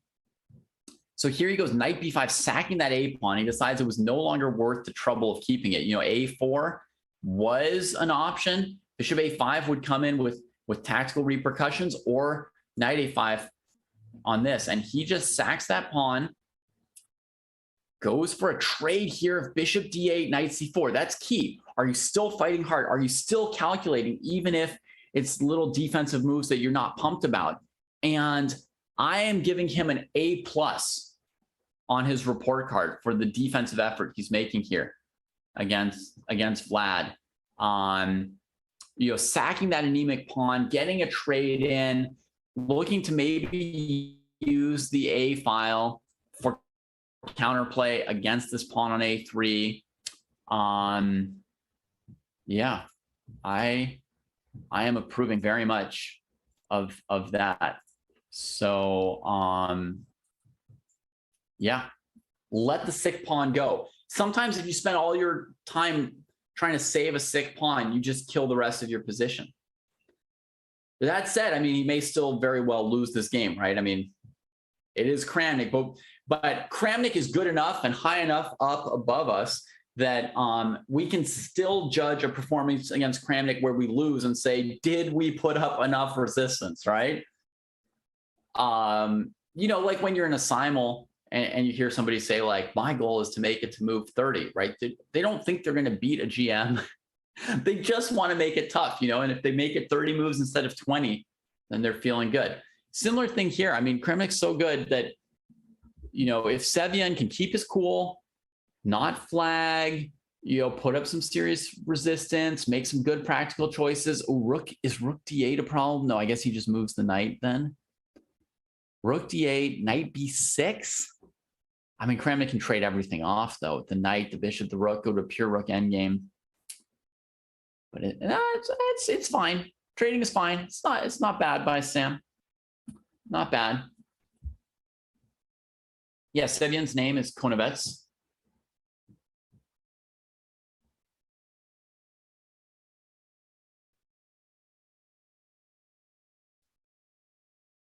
Yeah, if you can put up a good defense here, that's fantastic. If you can make it close, if you can make it tricky to convert, and a pure rook endgame would be one of his best bets to save this game. So now he's thinking, oh, is Kramnik gonna not take on f8 but play like rook d1 after rook b6? It's a weird moment to think though, right? Oh, because he's thinking he could play bishop b4 himself first. Does he want to?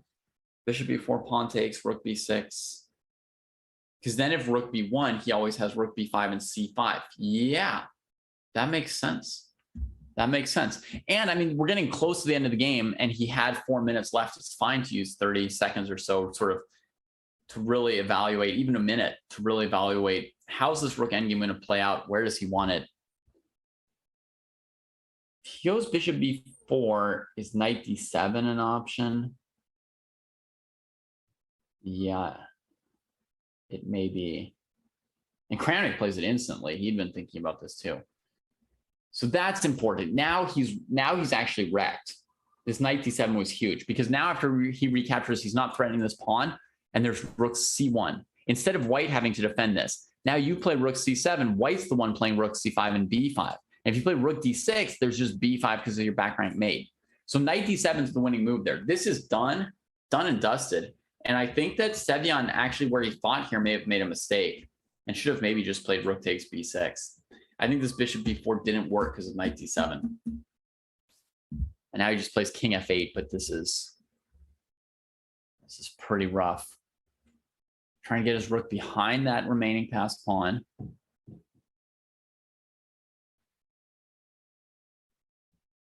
And I think after rook b4, Kramnik will play h6. Well, actually, I'm not sure. We can learn something here from Kramnik about how to win this. Is he going to think a little bit more, or does he just know? He's going to think for a moment. He's going to put together his knowledge. The general plan would be to bring your king over to disrupt this rook and come up to c5. He's gaining some more space first. Nothing wrong with space. Has Kramnik ever played online chess at all, QT Jelly asks. It's a good question. He's definitely never played the Rapid Chess Championships before. I haven't seen him in something like Title Tuesday or Arena Kings or anything like that, although I don't get the chance to watch those very often. Thanks, kids. Oh, with the advanced pawns, the king can't head to the queen side because he'll give up his b pawn to collect the whole king side. So he's got all this space and he wants to bring the king across, I think. I think there's not much else to do anymore here. Pawns on b7. Now this rook can never step away to capture anything. So the king just needs to come up, and then head back to c8. Oh, it's, yeah. Simon tries to trade off all the pawns on the king side. If he could trade all 6 pawns on the king side, that would be the one drawing scenario. So it's good to play towards it. Kramnik leaves that tension.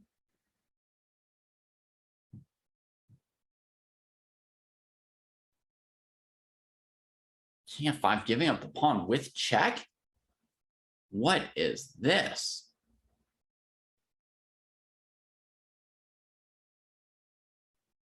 So I still think the plan for white is to bring the king to c2. I guess he's getting counterplay with king h5. Okay. Oh, sorry. But that's just dirty. It's like whenever you take the h pawn, you just get cut.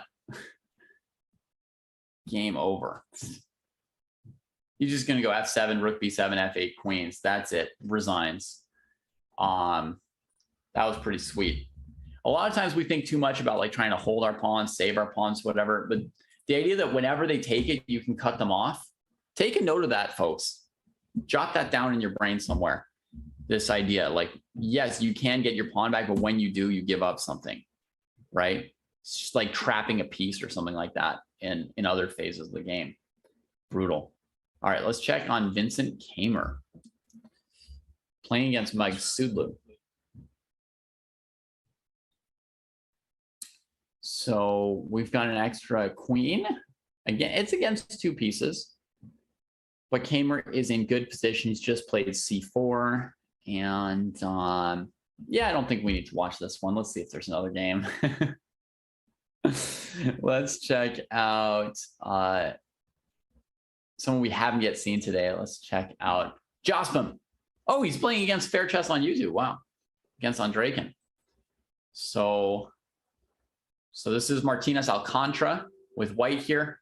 I think he might be in the top 12 in the standings. He's definitely, yeah, number 11. I see him right there. Number 11 in the season standings. So he's somebody who should continue adding points. If he just cruises, someone else is going to pass him in the last 6 weeks of the season. So Jocelyn here with the white pieces. He definitely needs to score some points in this tournament, but it's not going to be this game, right? He's down 3 connected pass pawns, everything else equal.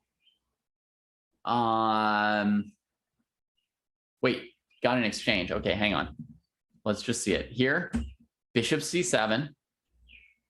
And he just gives the rook. Huh. Okay, Andreykin doesn't care. Gets the rook back immediately. Now he's playing against a bishop with all the pawns. Strange transitions here from him. He's going to push. He wants to push the A pawn now, but he goes with the B pawn. All right. Now he's got to go to B3. White tries to freeze the pawns from behind. Throws in a random check. I don't know if he knows what he's doing. Throws in another check. How much time do they have? 1.5 minutes for Andreykin, half a minute for white. That's bad news for white. If you're down time as well in this kind of a position, then black can just kind of mess around with you and eventually you flag and your moves are a little bit harder to find. Andreykin's moves have been fairly random so far.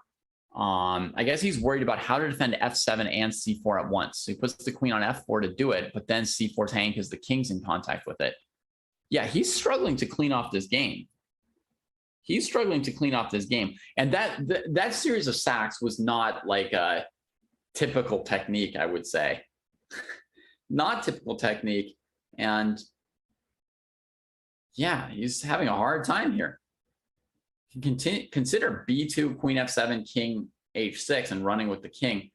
There goes his c pawn.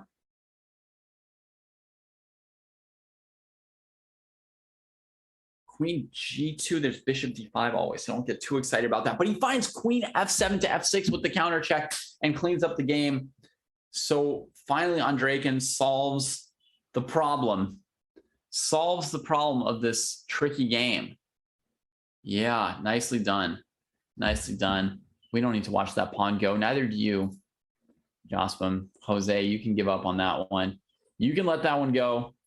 And we've only got 1 or 2 games left in this round. We've got Gadakamsky versus David Paravian. Got it with the extra knight, but knight against 2 pawns is very, very tenuous. If you're ever going to win it, though, this would be kind of the scenario. He's got like a pawn on each side, restraining white. He can try and win these, but there goes one of his pawns. Now he's got 1 pawn left with which to win the game. Then he's got a rook. That'll do it. That'll do it. Oops, he's on the king e2. King e2. No, no, no. White was having some small drawing chances, but I guess even trading off this pawn, if you trade rooks as well and black captures on c3, it was still going to be a win for Gata the whole time, I guess. So that's the end of round 4. Round 5, we've got 4 rounds left. Don't go anywhere. We've got a real quick video for you guys to watch here from our sponsor. And this is a $650,000 event, this Rapid Chess Championship. So that kind of event's usually going to need a little bit of sponsorship. So let's hear from them. The Rapid Chess Championship is brought to you by Coinbase. Whether you're looking to make your first crypto purchase or you're an experienced trader, Coinbase has you covered. You can earn crypto by learning about crypto at Coinbase.com. Explore DeFi and Web3 with your Coinbase wallet. Get exclusive rewards when you spend with your Coinbase Card and much, much more. Learn more at Coinbase.com/chess and get $10 in Bitcoin when you sign up and verify your account. Check them out. Use the command sponsor or command Coinbase today and go to Coinbase.com to get that Bitcoin, baby.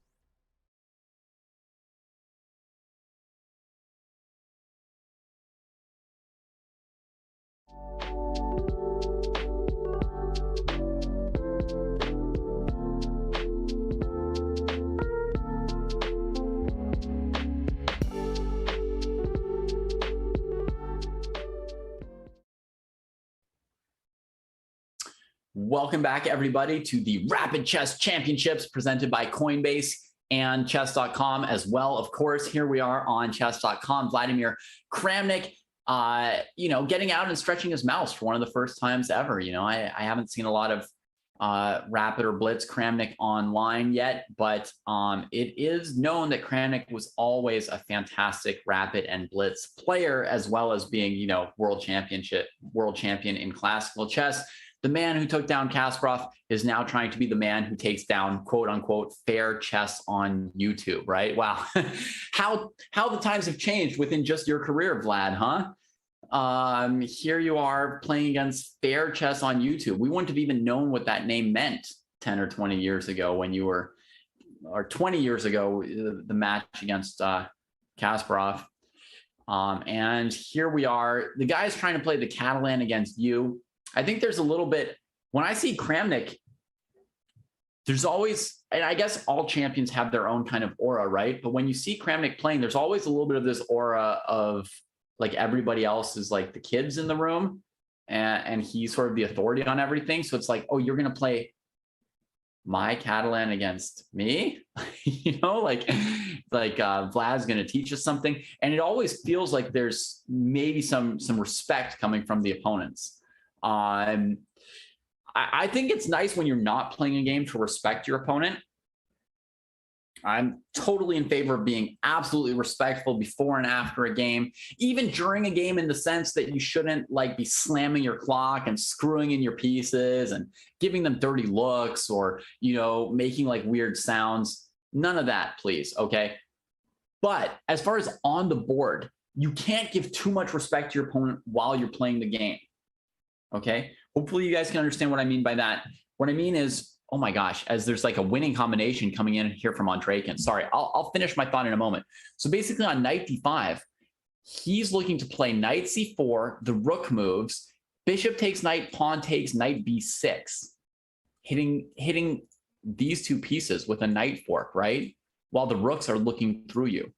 So he's trying to just end the game here on cd5, and Kramnik's got to stop and put both hands on his head for the first time and think. So let me finish my point about respect, okay?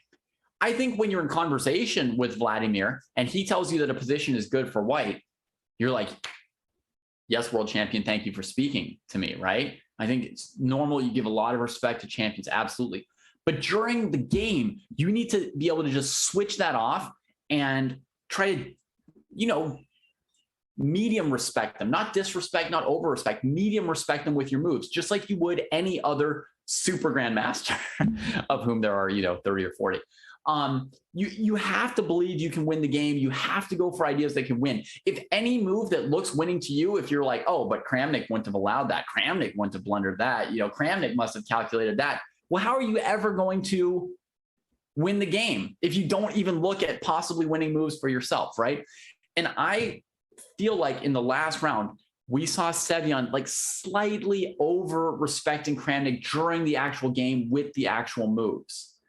You know what I mean? Like he just never pulled the trigger on knight takes e3 or knight takes h4. He kind of sat around till Kramnik got his queen to f5, traded queens, and then, well, the end game was sort of a foregone conclusion, just a question of, would Sevian keep his cool and keep his toughness and like work hard to save the game. But he never tried to win that game really properly. At first, there was like a glimmer of like he set up his pieces aggressively, but it wasn't there. Look, Andreykin is playing, the kind of medium respect moves you need to, right? He's saying like, you attack my rook, right? If you're over-respecting somebody, when they attack your rook, you're like, oh, I got to move my rook, right? If you're disrespecting them, you bash out a move like d takes c6. If you're medium respecting them, you say like, okay, well, I could move the rook. I could play e4. I could take on c6 and sack the exchange. But let me like double check and calculate it and stuff, right? And so Andreykin is completely keeping his cool here. And he trades on c6, and Kramnik cannot take on c2 and let that pawn go to b7, followed by white recapturing. White would have multiple pawns for the exchange, and the b7 pawn just too strong with the bishop here and rook c8 threatened. So he has to recapture. And now basically Kramnik's playing the game down 2 pawns if white plays rook c6, which he does. If rook takes e2, there's rook takes f6, which ends the game. So for the moment, Kramnik just has to play the game down 2 pawns. And Andreykin's looking good. So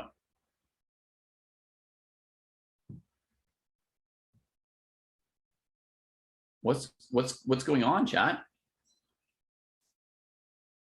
Did I do something to upset you? I'm so sorry.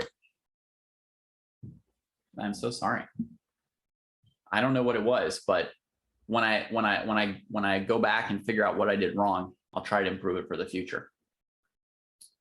All right. So what are you listening to? The Rapid Chess Championships on chess.com, a 26-week regular season followed by a final knockouts. The top 12 players from the season go to the knockouts along with 4 invited players. We are watching Dmitry Andreykin, a season leader, second place between Hikaru Nakamura over the course of 19 weeks up to today, and Vladimir Kramnik, the former world champion. They should have had somebody else commentate. I'm sure they invited them first and got turned down, and that's why I'm here. So with that aside, they're not going to switch who the commentator is mid-game at this point. So you're stuck with me. Let's just see what we can learn here from Vladimir Kramnik and Dmitry Andreykin. Knight c4 hitting the rook and defending b2. If bishop c4, rook c4, rook b2, he's got rook takes a4. Andreykin is calculating hard, playing the game concretely, and keeping a good amount of time on the clock. Doing very well right here. Let's see. Rook b5 doesn't really threaten bishop takes, rook b2, rook a4 in any kind of really new way. So Kramnik's still in some trouble here. What's he going to look to do? Maybe like looking at rook b4 to trade pieces, and a3 prevents that. And now if there's ever bishop c4, rook b2, rook a4, you're not even attacking the pawn on a2. So white is well positioned to win this game. And Kramnik's kind of stretched his defenses to the max of what he can do. And now is kind of waiting to see if Andreykin can win this. G5, if h4, he'll be able to trade a pawn. If not h4, then this pawn on h3 needs to be defended throughout the endgame. So it's a move makes sense. We got rook a6 going after the a pawn. And Kramnik could maybe play rook c5 or rook c8 here, right? What's the plan? What's the plan from Andraken? The rook on c1's undefended. He's maybe letting himself get a little tangled here. He wanted to make progress. He wanted to take this pawn or play rook 8, but I think that was a little slip. Is he going to react? Slight reaction. Yeah, there it is. Yeah, he did not plan for this. Oh, oh. It's taking him a while to fully process how unhappy he is about this.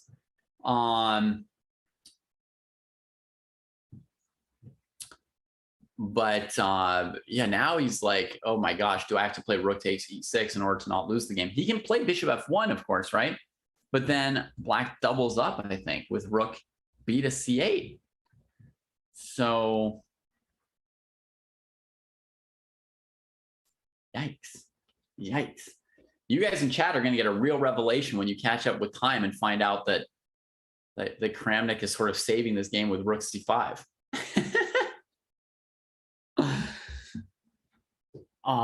Wow.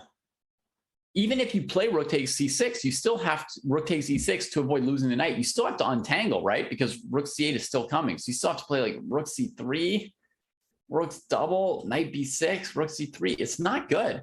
Andraken's got to make sure not to lose this game. Take knight, take pawn, and knight e4. That must have been previous, yeah. Man, this piece on c4 is in some trouble. Andraken's burning the whole clock. Oh, he's unhappy. I'm sorry, Dimitri. It's not fair. You did everything right up to that point this game. You showed Kramnik the proper amount of respect. You were going for the win. You could have been the one to get him. You could have been the one to get him. But now I don't believe. Now, Andraken's a super GM who can calculate more moves per second than the rest of us can see in our entire lifetimes. That's an exaggeration, obviously. So he can come up with something here. And what has he done? Rook a4, rook b2. Wow. Wait, my thing was just frozen. There were more moves. I'm sorry, folks. I don't know how that happened. Rook b2. Knight takes. Check. Here. He's doing fine. He's in this game.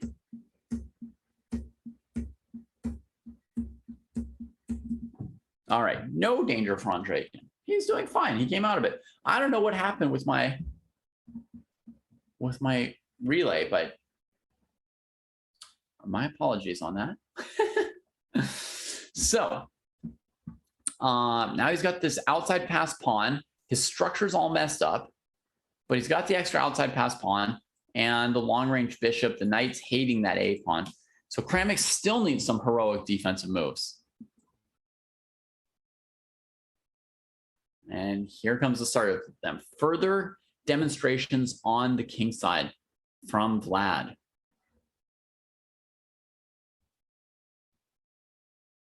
Black has very little that they can move because they need the rook to keep covering the a pawn and the king. You know, if you play a move like rook g2, a5, rook g3, a6, usually not going to work out. So he's kind of stuck with the rook here. He could try to activate the king, I suppose. Pushes the pawn a little bit further down the board here. h4 keeping more pawns on the board. Confident move there from Andraken. Hopefully a good choice. Basically, the safer choice is you trade so that if your opponent gets counterplayed, there are less pawns on that side of the board. h4 is the move where you want to have more on the board to win with. Kramnik goes after this pawn. He sacks it, runs the a pawn. This rook is going to have to get back to the a file pretty soon. Yeah, I was going to say he would go to h3. I don't know why he checked, but he goes to h3 a move later, about the same. Maybe more checking distance so the king couldn't come to g2. Rook a4. Now you can't get behind that pawn. Oh, man. The knight's going to have to sack for that pawn, right? I mean, that's it. The knight's going to have to sack. No, he's on the attack. He's finding weak spots. And Drake is just like, this is the game that keeps coming at me. He's not enjoying that. I think the rook came from d4. So he may not have considered knight d5 because his rook was on that square before. So that move may have been yet another surprise. Unpleasant. King f2 getting out of the way of knight c3 being checked. Oh man, Kramnik's pieces are fully in the game now. Now, is there a chance to bail out with a6, rook d3, a7, knight c7? No, you'll lose that rook endgame. So he can't bail. He goes after the knight. That makes sense. Maybe Kramnik will play another move like rook e4. That would be another like head shaker for Andreykin. He's not having a good time in this game. It's just like so much pressure to play Kramnik. But, you know, he is still fighting hard. And he's doing a good job keeping some time on his clock so he can deal with the next surprise that Kramnik brews up. And there's still people in chat who think that Andreykin might hand Kramnik his one loss of the game. So we'll see how that goes. A6. He did play rook e4, by the way. We did manage to spot one of Kramnik's nasty surprises. Now knight b6 should be good enough. Knight c7 also probably good enough to draw, that is. But knight b6 looks right. And on a7, you just have to keep things where they are, kind of, right?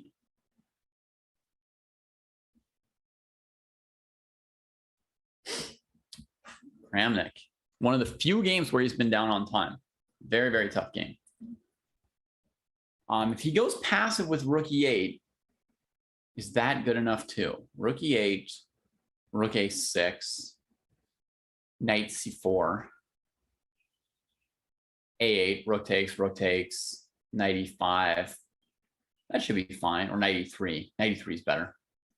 Yeah. Yeah, so rook e8 is playable. And he plays it. So my thought is basically if the opponent saves the rook, you take here, they queen, you sack your rook, right? And then you go knight e3 to f5 to get rid of white's last pawn. Very, very good position for black. So instead we get rook here. Now on knight c4, he's playing rook b8. Andreykin, still evil. He's gonna have to check and come around here to deal with that pawn, right? And he gets the same endgame. Yeah, but this is fine. Now you go through d6 and you still get to f5 probably. Rook a5 is going to try and restrain him. And on king here, you've got check. Okay. Okay. Keeps the game going a little bit.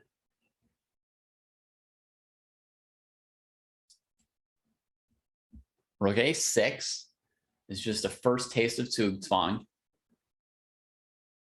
The first taste of Zugzwang. If king g5, can he play g3? That's a big question. Gives the check. Okay. The h-pawn goes.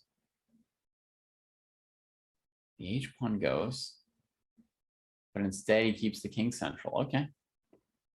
Now I like the knight better here than on f6. It's like putting your bishop or your pawns on the same or different color than your pawns. With the knight on e6, you control some of the dark squares while your pawns are on light squares. It's like turning your knight into a dark squared piece when you've got light squared pawns. Like you'd be better off with a dark squared bishop than a light squared bishop here. Now he goes for it with the pawn. He's got knight f3 and knight e2 as options. But if the pawn keeps going, there's rook g5 and takes. So what's next here? f6, there's this. He just gives the pawn. Oh. Andreykin is still keeping some pressure up. It's really impressive. It's really impressive. Still keeping some pressure up. Now locks the king on the side. Can't play king f4 because of knight e6 check. Gotta respect that knight. Man, losing that g-pawn, it hurts. There's no increment, folks. I'll remind you, no increment. So Kramnik's got to do this whole endgame on his 46 seconds. And you see some of Andreykin's experience coming in here with the RCC, that he's kept his clock up all game. He was surprised multiple times by moves he didn't like from Kramnik. Oh, Kramnik gets the last pawn off the board. Will Andreykin give him that respectful draw offer now that there's no realistic way you win the position, or will he try to flag the great Kramnik? I feel like there's some dirty things that people would do against others, but wouldn't do against, like, you know, a world champion, maybe. We'll see. We'll see if he's got any kind of respect here. Knight c7. Oof. Chance for Kramnik to to have knocked that one out by surprise. Just a brief adrenaline moment here, 20 seconds. Now we get to see Kramnik's mouse. He still looks relaxed. He doesn't look like he's hunched over, grabbing his mouse, playing as fast as he can. He looks like me when I'm flagging, just still playing normal moves.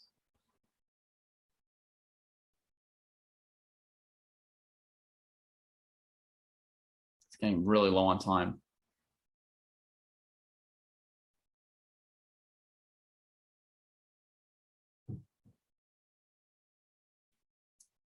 Now he's got 3 seconds.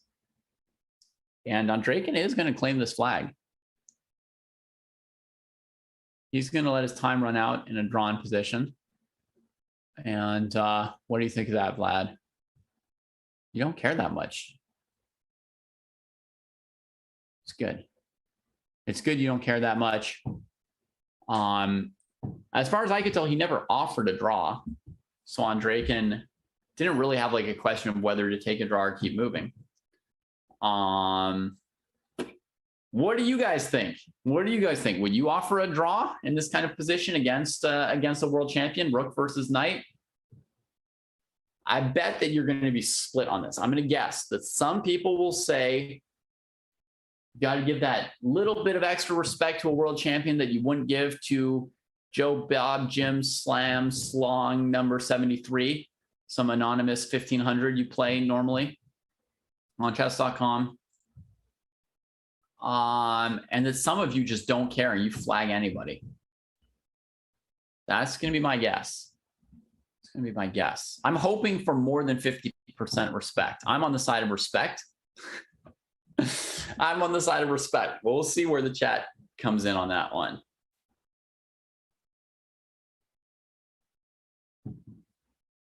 We got a little bit of booing. A little bit of booing.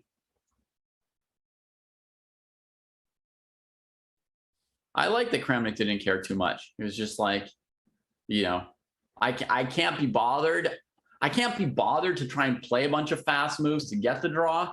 I can't be bothered to be upset after I don't get the draw. Just play a few moves, show the chess position, and then, you know, that's the end of it. So you guys think Naka would have given him a draw, is that right? I'm not blaming anybody. I'm just looking at it, That's the end of round 6. There are 3 rounds to go. And Kramnik is now knocked half a point out of first place. And his victim from last round, Sam Sevian, has bounced back with a win, and he's in first place again. So I would have definitely offered Kramnik a draw myself. I'm not saying other people have to, but I would have offered him a draw. Here we are into the next round, and you know, guys, I kind of want to watch Sam Sevian. It is a rare treat to watch Kramnik too, but it's also like it's a huge accomplishment for Sevian to be in first place. Then maybe we'll try bouncing back and forth. We haven't done that so much yet today. Maybe we can try bouncing back and forth between 2 different games. See if I can handle that. Probably not, but we'll see. We'll see if I can manage it.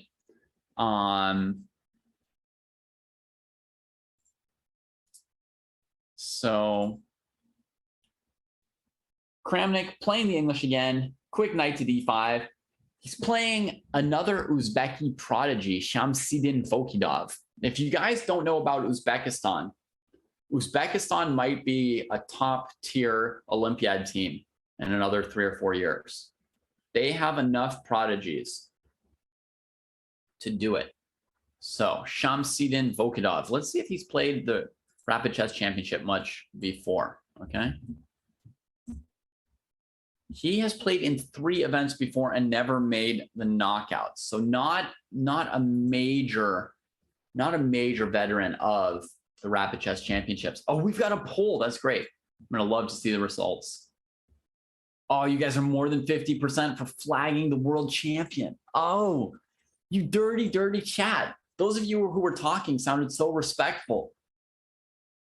But when you can vote anonymously, you're a bunch of dirty flaggers. Oof. Oof. Has a pawn been picked already? What? I told you I can't multitask. Queen b3, c6, knight e5. Well, black can take back on d5, right? Yeah, they do. Okay. Not too dramatic, just a little bit fancy. And this knight's going to retreat. And Kramnik's got a little bit of a problem with the c1 bishop to sort out. It doesn't fit in well with his current pawn structure in any way that I can see. So whereas black can play, you know, bishop c7, knight f6, d5, and get sort of a perfect position. If white plays d4, this bishop will be bad. So we'll see how Kramnik chooses to organize the game. And notice, spending a little time thinking about his position here instead of just bashing along. Let's try and get in the habit of bouncing back and forth. What does Sevion's position look like? Classic, I forgot the name of the Carl Khan. Classic Carl Khan. Kamer's going to want to castle kingside, and white's going to want to play g4, g5, ideally.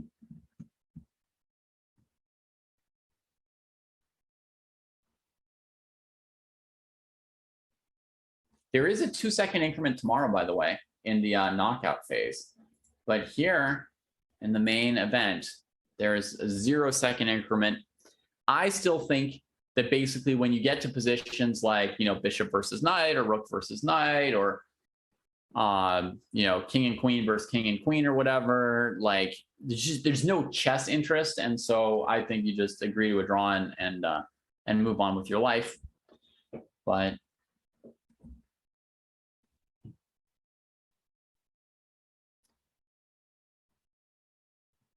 all right, the bishop is aimed, and Kamer is trying to keep like the d file so important that white doesn't have the freedom to go attack on the side. With the rook opposite the queen, some pressure on d4. Sevion's queen gets off of that file. He's looking for a chance to launch the g-pawn. Looking for a chance.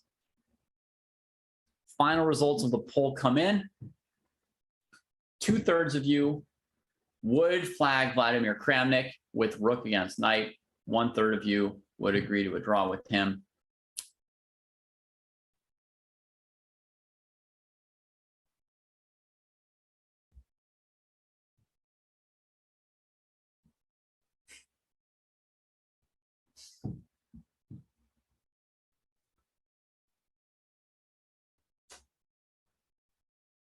And there's the trade on d4, and more trades coming in. Kamer's defending very confidently so far this game. You know, no trouble. No trouble so far. Let's bounce. Let's bounce.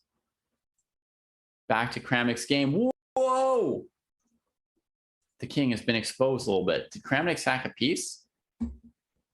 First, Kramnik uncastled his king. Wow, brave. Then he sacked the piece. He wins it back with e4, rook e8. Now, he didn't take the knight, because if he took the knight, this would have been pretty rough stuff for him.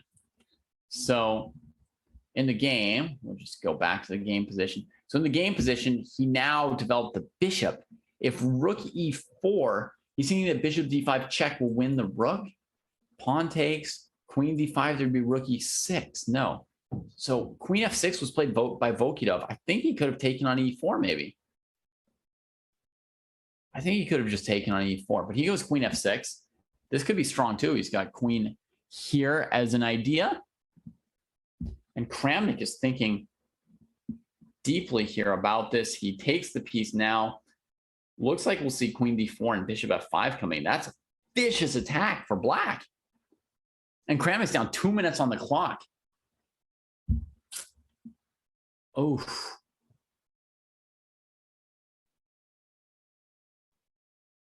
Oof. Man, takes a little something for his nerves there, right? Oh man, you hate to see it. You hate to see it. Did getting flagged upset him a little bit, maybe? Maybe it did. I mean, he looked like so much calmer than me. I was giving him a lot of credit for it.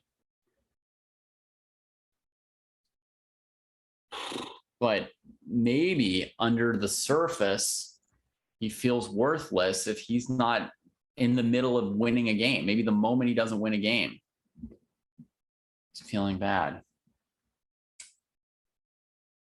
Queen d3. That's a good looking defense. It's a good looking defense.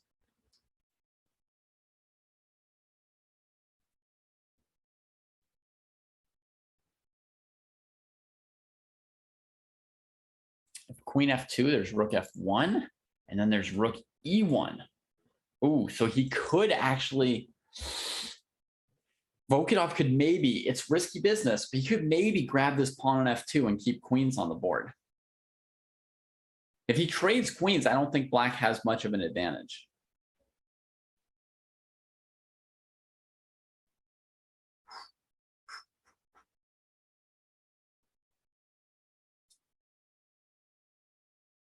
Does he have the guts to go for queen f2 against Vladimir? I think so. I think so.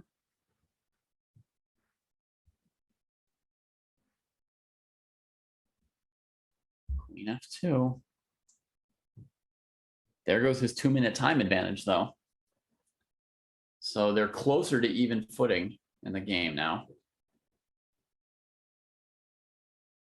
Kramnik a little bit annoyed to have less time and have to just sit there waiting. So queen f2, rook f1. Hikaru's in Madrid, Carolas. Check the chess.com news section. You'll see what Hikaru's up to. Or check his Twitch or his YouTube. He's been posting content while in Madrid.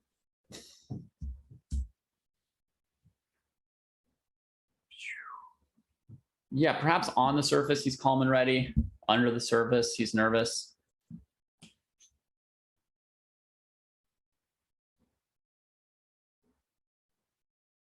Queen g4 is the choice. So he's going after the g2 pawn, but Kramnik takes queens off the board, and he survived the worst of this disastrous opening. This was a disastrous opening, but he was safe. Dgen, I think maybe I should put this on the board to make it clear. Queen f2 was not losing to rook f1 because of rook e1, defended by the bishop, and you trade off this rook, and then you get to continue playing the middle game, which I think is more favorable for black than the end game, right? I think this would have been the way to go for black. And then maybe even queen f2 back here trying to play bishop f5 would be correct. Okay. So I think that's how black should have played this. Instead, black played queen g4, and Kramnik quickly took the queens off. Even though it messes up his structure, he knows just getting the queens off the board is really helping him to save this game.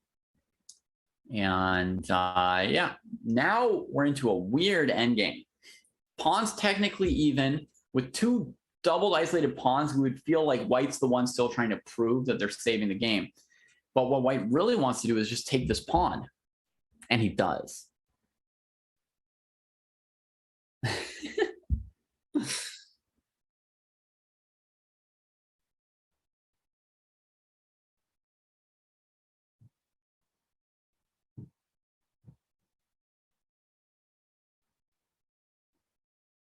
Black's thinking a long time before playing rook d8 here. Long time before playing rook d8. The key line, which he could be spending time calculating, is rook d8, bishop c5, rook c8, b4. But you kind of know he's going to go for rook d8, but he's just like working to try and calculate enough to stay on top of things. Kramnik here, he could just retreat. He doesn't have to take this and go into the complicated line, but he does go for it. Is there immediate bishop g4 after rook f1? Thanks, good question. I'm going to backtrack for a second and try and answer that question here. Queen f2, rook f1, bishop g4. Yeah, that's even better. Thank you, Z-Term, giving us quick tactical correction. Bishop g4 would be the true end of the game, even much easier. Okay, so here's the current situation. We get a trade, and they're going into a very, very close to equal endgame, which is bad news for whichever player in this game is not Vladimir Kramnik, because Kramnik's been known to grind, but we're going to do what we've been known to do, which is bounce. How's Sevian doing against Kamer? Despite Kamer's great defense, this is still a tough position for black. This is the most advanced pass pawn on the board. So, ergo, white is in pretty good shape. It's like maybe queen d4, but then there's queen c6. Queen f4, queen c5, queen f5 doesn't look amazing for white. Pawn takes f5, queen f5 check doesn't look amazing.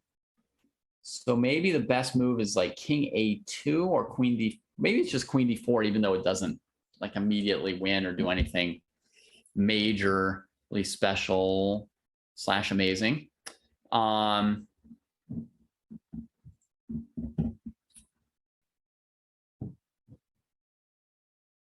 Yeah. Thinking a long time on this move is Sevyan. I mean, he's definitely got a favorable endgame. It's this pass pawn here, which is really nice. Gives him an edge. He does finally play queen d4. It's not overwhelming, but I think there was nothing better. And it may make black put the queen on c6 or something like that, which is fine. Kramer gets a trade. He can also maybe go to e6. White's going to want to get the king off of like the checking diagonal probably, and then he's got to get control of c6 to keep trying to win this. Maybe he can transfer the queen to c7 or something, or queen f4 to b8 to b7 and then push. Okay, moves the king first. Makes sense. Now, you want to get your king near the passed pawn, but queen takes g7. Can't allow it, right?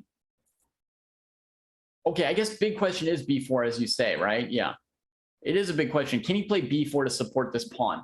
And I haven't even suggested playing b4, right? Why not? Well, it's when you play b4, you open up your king to more perpetual checks. And additionally, I would say from b4, your pawn doesn't help this one queen, and you need to push this pawn further. So having a pawn on b4 doesn't really support this pawn where it needs to go. It sort of pointlessly overprotects it on the square it doesn't want to stay on too much longer. So that's why I think no b4. With a4, he's trying to open up more room for his queen to get control over c6. It's all about this pawn. I don't like Kramer tucking his king, by the way, because that just helps this pawn queen. I mean, Kramer's only hope is basically to give a perpetual while Sevyan's queening at this point. But I think if you lead your king on f8, it's actually better. There's more scenarios where you could run across and defend. That said, I mentioned it once before, but some of you may not have been here when we had our first queen endgame of the day. It's my worst endgame. Queen endings are the endgames that I play the worst and understand the worst. So whatever I say, it's not like you take it with a grain of salt. It's like you've got a bunch of salt and you take a grain of what I'm saying with it. Okay, gets the queen to a4. That's nice. If d4 check, queen b3, king f7, c6, e7. It looks like that doesn't win for white. d4, queen b3 doesn't look winning for white. So what is his plan with d4? Wow. More tucking of the king. That king is definitely far, far, far from the action. He thinks it's a far, far better place he goes to, but I disagree. It's better to be in the fight. Oh, Sevyan wants to play queen b6, but parried by Kramer with queen a4, queen d1 to come. So now you just have to inch up. Yep. Only thing you can do. And then white's got to get this king into the action. It's got to come out. It's got to come out if you want to win. Maybe you'll just sneak it up to a3 and then go for this. So Kramer's getting ready to push it. Quite a game. Now, check queen d6 will again allow queen a4, queen d1. That's a perpetual, just back and forth. The king can't get out of it. Oh, man. So the king has to come up and control a4. Okay, we predicted one move. That's got to be the move. This has got to be the push. And now is he going to come to d6 after the check? He is. If queen takes, pawn takes, d3, d7, d2, queens, he wins for sure. And that king is so far away, you can't trade queens now. No, no, no. I think if we've learned something this endgame, maybe, God, I'm so afraid to try and say it, but my theory is that Kamer's plan of running the king to the h file was a mistake because the king is just too far away from the passed pawn now. You want scenarios where your king can come save the pawn. And since white's trying to win, you don't care about getting perpetual checked. You don't care about having your king out in the middle. Oh, and there's a death blow. Sevian takes it in an instructive queen endgame. That's game. That's it for him. Kamer hasn't resigned, but come on, the guy's got 2 minutes and a queen. You can leave this. We're going to leave it. There you go. Attaboy. Kramnik's game. We're back to it. Rook and pawn ending. Trying to grind it versus Volkodov. Rook behind the G pawn. Black king is active. Kramnik's pawns are just much slower than that G pawn, and it looks like it's going to be the B pawn is going to draw after the G pawn costs Kramnik his rook. This game here is going to be a draw. Volkodov doing great. Doing great. Notice the shouldering technique from Vlad. King d4. He's just getting in the way of this king coming back towards his B pawn. That's why he positioned his king on d4. That's some heavy duty shouldering. Now he's got to head back this way. Push it. Still got this king boxed out. Now there's a threat of check and the king coming over, so Kramnik comes up. And now if he gets checked, do you guys know which direction the king should go? If Volkodov checks the king here. Very, very common mistake, very, very common situation in rook and pawn endgames for it to come down to king and pawn against king and rook. And you want to know how to play this situation. Where do you go after rook c1? You guys in the future will answer me. The answer is you go to d7.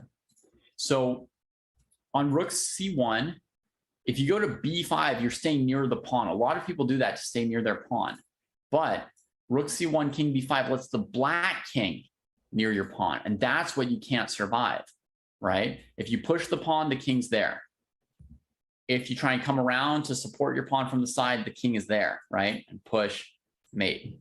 So what you have to do if you get checked here, and they didn't do that, is you have to go to d7 so that you're still focused on keeping their king away from your pawn. Game now drawn. Kramnik played it correctly. So to recap, here if you get checked, you always have to stay this way and block that king out. So black follows the king up the board to improve the quality of this check, but now the pawn's too close and just back and forth and drawn. Perfectly played. So hopefully somebody out there picked up a tip from that one. That's the end of round 7. We're going to get a short break there as well. It's round 3 and round 7. We take a short break. Why? Because chess.com takes fair play just as seriously as Dmitry Andreikin. And multiple times per tournament stops and double checks all the players to make sure there's no funny business and that we don't get any of the results later on in the tournament disturbed by anything that would mess with, one of the top players.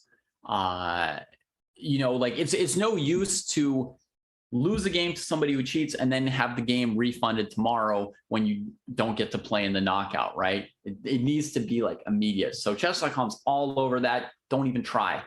Everybody out there, don't even try. You're never gonna cheat chess.com successfully. And if you could, it would still be a bad thing. So no. I know with 5,000 people out there, there's probably at least one cheater listening to me right now. Stop it. There's no reason. I know you know it's wrong and you've just been waiting to give it up. Give it up today. Stop it. Don't do it. Stop making new accounts. There's better things to do in life. All right. Speaking of what's going on in our life, we've got 2 rounds left. I'm just going to reorient to everybody for any newcomers for what the event is, what's going on. This is the Rapid Chess Championships on chess.com. Basically every Saturday for 26 weeks, there was a small break for 2 weeks for the candidates, but for 26 weeks, we get top grandmasters from around the world competing in a 9-round Swiss. The top 8 players, which right now would go down to Wesley So, who we have not yet seen today. The top 8 players get to play in a knockout on Sundays. and you accumulate Grand Prix points over the course of those rounds. So the knockouts tomorrow will be an 8-player single elimination. When they say single elimination, it's a single game for that. No, it's a 2-game match of 10+2 for that elimination. Sorry, 2 games of 10+2. So tomorrow we'll have a 2-second increment. You won't see any rook versus knight flagging. The points that you score can get you onto this leaderboard. You want to be in the top 12 when the season ends. I mean, you also want to win as many points as you can along the way. You want to win as much prize money as you can along the way. You can see prizes. Hikaru with 57,500 already on Draken. Fair Chess on YouTube, 35,000. Caruana, 29,500. So a lot of money to be won every single week. $20,000 on the line today and tomorrow, to be precise. Another 150,000 in that finals for the top 12 players from this, plus 4 invited players will be competing for $150,000 in a final knockout event later on. We are in week 19 out of 26. The event is presented by Coinbase, and I am International Master David Pruce. I am your commentator today. I will be with you again tomorrow for the knockout. We'll be joined by a Grandmaster tomorrow. And Benjamin Bach will be here to up the level on the commentary, just a tad, you know, just a couple hundred FIDE points. And we will have the 8 best players from today back tomorrow to play these knockout matches against each other. Right now, we've got 2 rounds to play, and the leader is currently Sam Sevian, half a point ahead of Vladimir Fedoseev, the big fish he's playing now, half a point of Vladimir Kramnik, who beat him, or no, a full point ahead of Kramnik, who beat him before, a full point ahead of Andreikin and Serrana, and Chris Yu has come up the standings. And Fedoseev has been known to play the Caro-Kann and the French. Here he comes with E5. He's got a very varied repertoire. Plays E5 against Sevian. We saw him play the French against, oh my goodness. Have the players reached a point where they can draw it out? They have. Let's see. Those are 2 players who want to play the knockout tomorrow. Let's see what Kramnik thinks of all this. Let's see what Kramnik thinks of all this. Now we don't have to bounce. It's easier. We can just keep our eyes on Kramnik. Sevian's going to cruise into tomorrow as probably a 1st or 2nd seed for tomorrow's knockout section. Looks like chess.com doesn't have any no draws before move 30 rules like some other events. So they got that game done as quickly as possible. King's Indian attack from Chris Yu. I don't think Kramnik faces this very often anymore. Or, I mean, you know, I guess he's retired, but I don't mean because he's retired. I mean, even when he was playing at top levels, this opening is fairly rare. You're more likely to see it in throwaway games like in, you know, Rapid and Blitz. You'll see like a lot more variety in the openings, which is super fun. Happy to see that, right? Happy to be here and to get reminded now and then of how does a world champion deal with the King's Indian attack? Because if you wanted to look up, like, let's say you're struggling against the King's Indian attack. People are playing it against you, right? You're 1600, you're playing other 1600s. They're playing the King's Indian attack. They eventually play E5, then they attack your king. You just don't know how to diffuse it. Well, wouldn't it be nice to see what Vladimir Kramnik does against it? But then you look in a database, there's no Kramnik games in the King's Indian attack, right?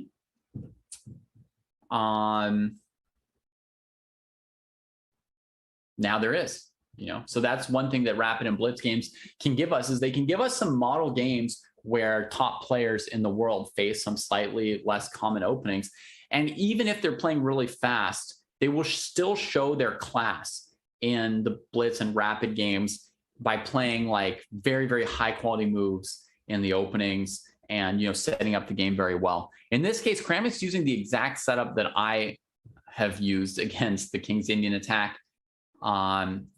He must have just played a direct French move order to get this position, right? Yeah, he sure did. Yeah, this is the setup I've been using for ages. I've played this very position several times with Vinay Bhatt, one of my oldest rivals, and then, you know, friends and training partners. So I've had a lot of this position here. And the pawn on f6 just completely stops white from playing e5, right? I mean, that plan is just out the window. So sometimes Vinay's played c4 against me. Here we see Chris Yu going for b4. Black often plays the rook over to e8, and then he even plays like f5 themselves in some cases. Just really just boom, throw everything at the very area where white was planning to open things up, because at the moment, you know, white's pieces are a little bit blocked up. So if black could just blow open the position, you would find that black is better coordinated. But okay, what's the point of this b4 plan? What's the underpinning of this plan? Well, I think the idea is you trade a non-center pawn for a slightly more center pawn. So you're increasing white's pawn count in the center relative to black. And Kramnik doesn't want any part of that. He just plays b6 to cover that. The question comes in, though, also, how would he answer, you know, b5? Does he always have a good square for the knight? He would want to play knight e5 if that's okay. Okay, Chris plays bishop b2, and now the rook can come in, and he's basically playing the Philidor. If this pawn were on e5, you could recognize white's position as being the Philidor or the King's Indian defense, right? So that's what Chris is doing. It's like a pretty flexible position without many weaknesses and a decent share of space in the center. So this is an effective counter to the King's Indian defense in one sense from black, like you've avoided the normal King's Indian attack, but it's also a perfectly playable position for white, right? It's solid and acceptable. And now Chris advances more with d4, and he may reintroduce the idea of e5 and eventually get back to an advanced French, which, like, you know, hey, you could have done that 50 moves ago if that's what you wanted.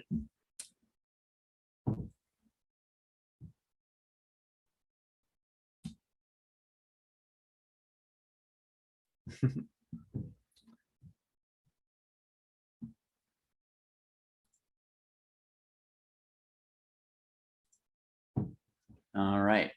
So, I mean, we've been watching the very, very top players here, but the most savage games might be around boards 5 or so right now, right? The players who are just on the cusp of making it into that final 8, and they need to win a game to make it. The players who, you know, a draw would be terrible for them.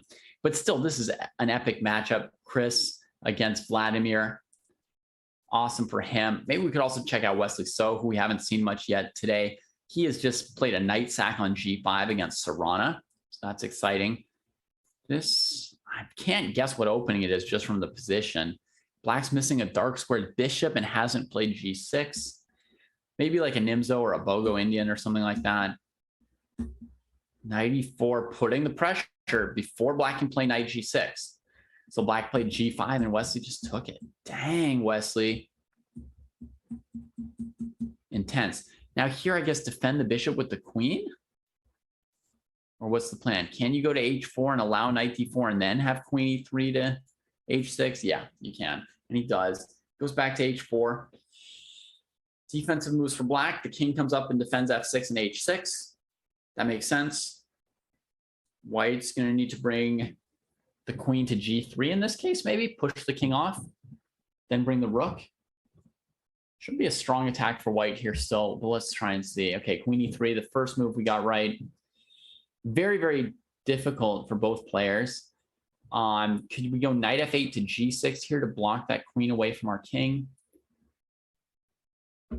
I suppose it's possible. Knight f8, queen g5, knight g6. Knight f8, queen g3, knight g6. White could go for f4, f5 because you're tied up.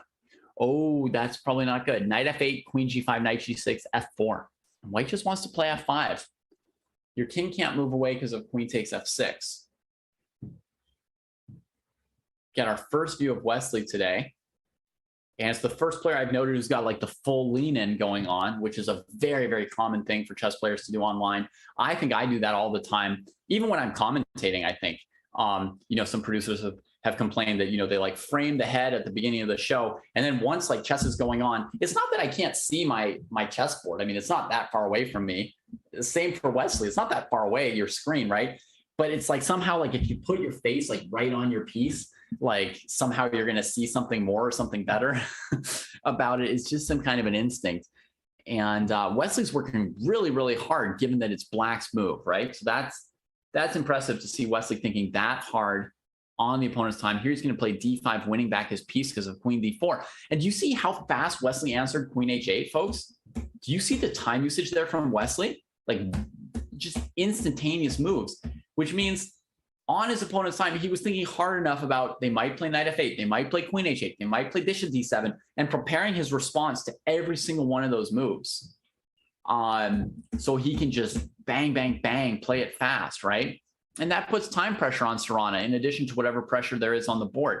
Because material's equal now. I mean, it might be a long game. You know, Wesley doesn't know that he's going to blow the guy off the board. It might be a long, hard-fought game. I think rook e1 here is going to make sense.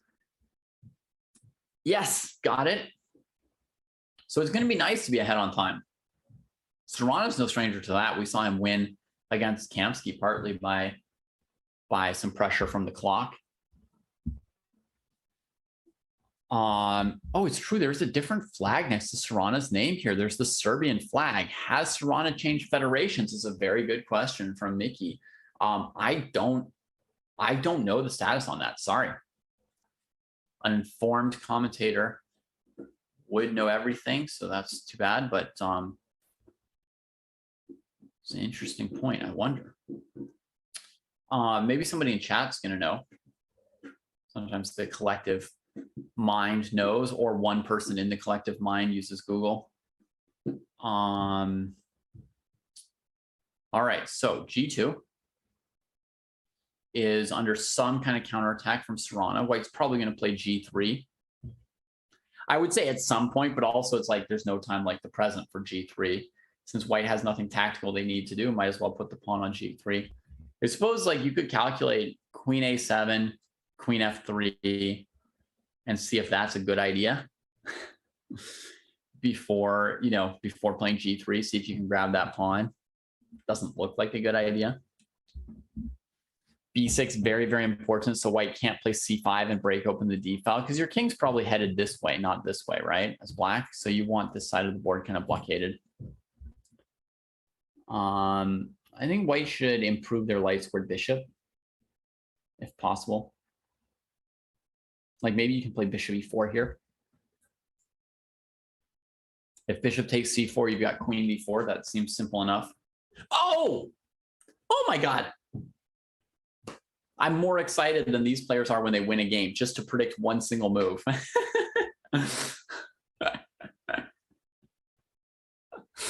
That made me so happy. It's just crazy. What's wrong with me? All right, queen g5 played. White's not going to want to trade queens.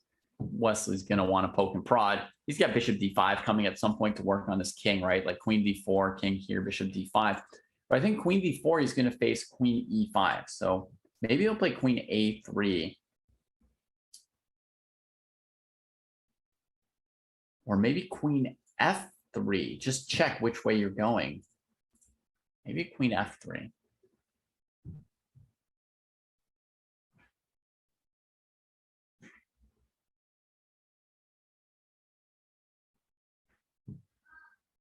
Queen a3.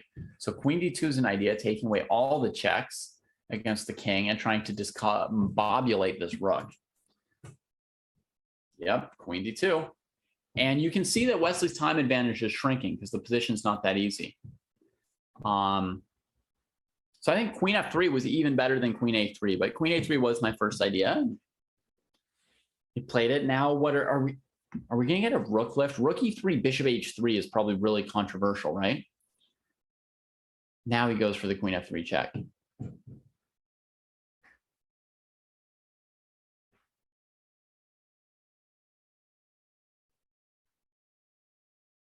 Very complicated. Bishop g4, rook d2 loses a piece for black, so that shouldn't be done. Black grabs a pawn. Now Wesley's really committed. Now that he's down a pawn, he's really got to make a pretty good attack against this king. The idea of bishop e4 was to put the bishop on d5, yeah.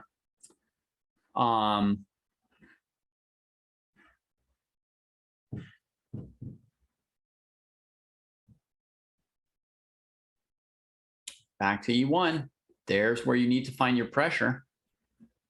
Feels like black should be able to more or less cover things. There's rook g6, right? Which is a pretty solid defensive position. And then basically what Serrano is going to do is like He's going to try and, play a5, a4, see if he can put more pressure on Wesley, provoke him.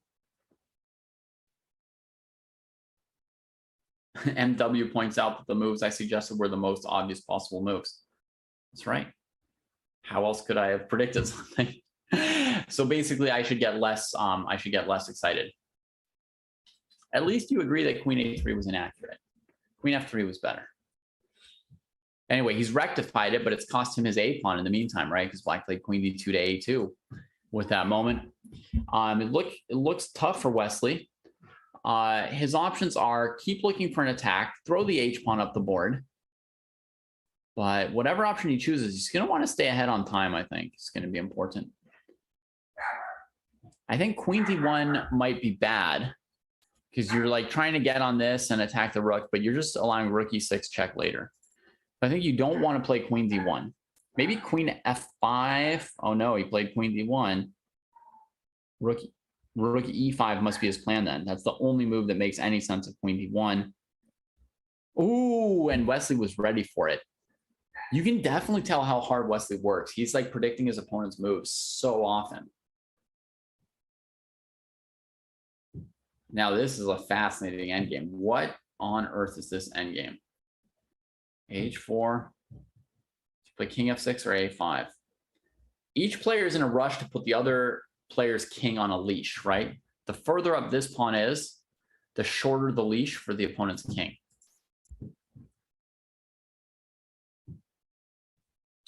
Now, at this point, there's no point saving time. Wesley can use any time he wants to and just solve the endgame period, So Black's going to play C6, B5, right? No, not yet.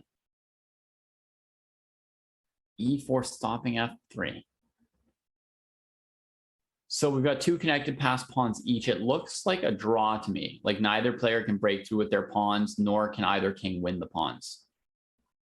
So I think they could agree to a draw around here. And they're playing so quickly, it suggests to me that this endgame is very easy and obvious to them. Like they didn't have any questions or worries about it based on how fast they were playing that. I think that was like really easy for them. Back to Kramnik and Chris. By the way, I don't think that they wanted that draw. Let's be clear. Like Wesley and Serrana, they don't have enough points to want a draw. They're going to have to win in round 9 to make it to tomorrow now. So either of them would have liked to win that game. But it didn't happen, and here we go. Chris and Kramnik, knight, bishop, rook. Christopher Yu is up in exchange in a messy, messy position. Can he take on D4? Bishop D4, queen C4, knight F3. He's a bit tied up. Knight F5 instead. That looks much nicer, actually. Threatens checkmate. And if bishop F5, queen F5, that really clarifies the position. It breaks up the opponent's bishop pair. Now he takes on D4. And on queen B2, rook here. Queen D4, knight D4, rook C7, check. Oh, man. Brilliantly calculated. And again, he can play rook B2, rook G4, rook to C2 here. That was a fantastic calculation by Chris Yu, and he's going to take out a world champion, folks.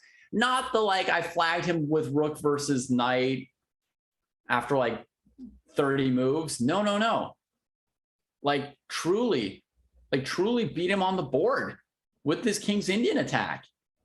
And that's a lot for Kramnik to absorb. That's a lot for him to absorb. That's the tough thing. When you're watching someone else play a tournament, it's very easy to, comment on some mistakes they're making and see some mistakes that they're making. Maybe you can even check an eval bar or a computer line. You can feel really, really powerful at home as a commentator. Very, very easy to feel powerful. And then you get out there in the fray, and the young ones, the new lions and tigers of the day, are calculating some crazy tricks, and it's not that easy. It's much harder than commentating. So down goes a champion, and there's another big result for Chris Yu. Let's check some more players on the cusp. I assume that Param Maksudlu is going to have a lot of fans here. He's playing this queen endgame with Nodirbeck. They both needed to win this game, but it is not to be. The endgame is a draw. That's done. Maybe they could make it with a win next round, you know? Maybe. Check in on Kamer playing against Grishuk. Also, these players basically need to win to really get into tomorrow's knockouts. Yeah, this is rapid chess. That is for sure. This is rapid chess. Pitches the 2 rooks for the queen and the knight. Uh-oh. We see another legend getting taken down by young blood. Vincent Kamer looking in very good shape here against Sasha Grishuk. Probably wants to bring his king over to d7, basically to guard the entries of the rooks a little bit better. And then eventually try to win the game by sacking a piece on b4 and queening these pawns. That's kind of like the main way I would imagine you would do this. Oh, he gets the c pawn for free. How nice is that? Oh, collects all the pawns. It is over. For 1 second, I wondered if white had rook f7. They're going so fast, but for 1 second, I wonder if white maybe had rook f7 in this position, but there would have been queen e5 check and taking the bishop.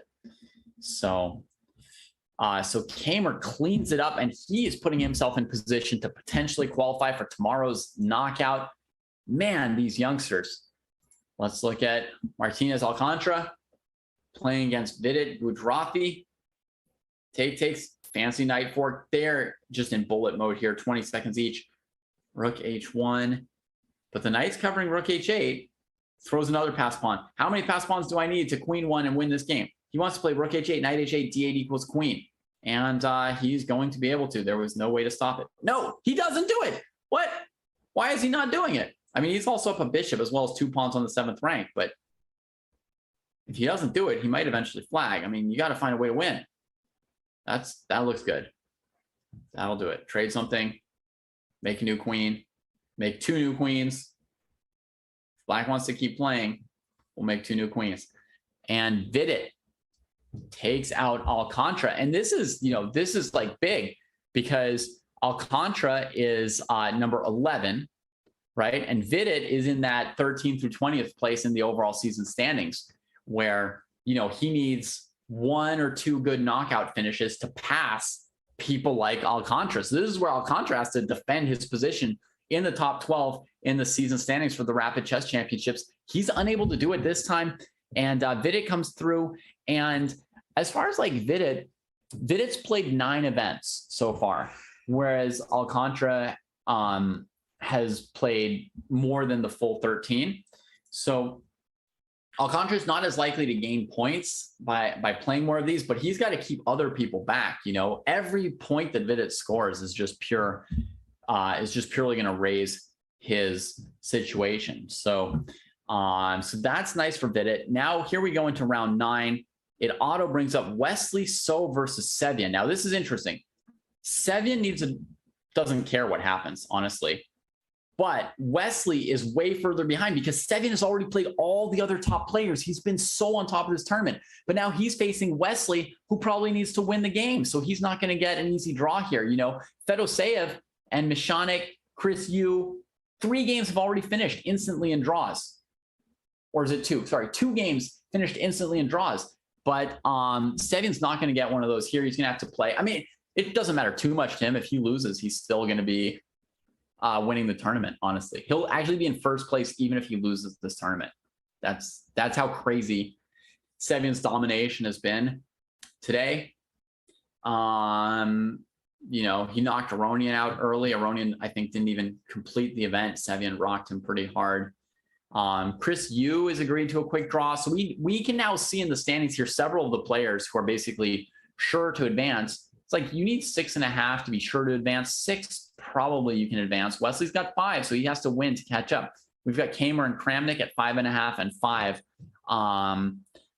Right below here, they're going to need some kind of results as well. Andreykin got to 6.5. So, man, Sevian's really thinking here. Let's check on Kamer as well. Maybe that'll be another game for us to watch. Kamer and Kramnik. Maybe we can bounce between these two a little bit here. There's probably about 2 spots up for grabs in this final 8 here. Probably about 2 spots up for grabs. And probably like 5 to 6 spots that are certain at this point, right? I would say Sevion, Fedosiev, Andreikin, Chris Yu, and Serrana are definitely in. But then if you look at somebody like Kamer, if he loses, he could lose out on tie breaks, right? Kramnik would pass him by beating him. Wesley or Parham, these guys can get to 6. Yeah, he could just fully get past if he loses. So Kamer needs a draw to have a good shot on tie breaks. And if he loses, there's a good chance he'll be out. And Kramnik needs to win this game if he wants to play tomorrow's knockout. I don't know if he does. You know, I don't know how important the knockout is to him versus just trying out online chess. But Vladimir would have to win this game to leapfrog Kamer into tomorrow's knockout. Hey, thanks, Arun. That's very nice of you. It's very nice of you. Appreciate it. It's true. We've got VK against VK here, as Ruari points out. And yeah, a normal hedgehog position, by the way, this is the kind of position Kramnik plays. Has played all the time with white and also with black. Typical position for him. White's got a space advantage, tries to prevent D5 or B5, try and squeeze black. Imo Suji tells us that 6 is kind of like a magic number for these 9-round Swisses, as far as it usually qualifies, but not 100%. So 6 would be the point where you maybe care a little bit about your tie breaks, but you feel pretty good. Black definitely can't play B5 here. White's got that covered nicely at the moment, even without needing to resort to A4. And does black have an ability to play D5? Let's just count. 1, 2, 3, 4, 1, 2, 3, and then 2 hidden ones. So it's complicated. Now, if black plays D5, a main thing that white might do in response is to trade with the C pawn and push E5, maybe push past it. It's white's turn here. D5, is that a threat from black? D5 takes. Takes would be fine for white. I mean, for black. And D5 takes, E5, knight E4 might be okay for black as well. So tough to say. Ooh. Everybody loves a queen in the corner. Some real pressure here. Try to play D5. If you ever play F3, I think it's a pretty bad sign, because then your bishop's not covering D5. Very easy for the opponent to break.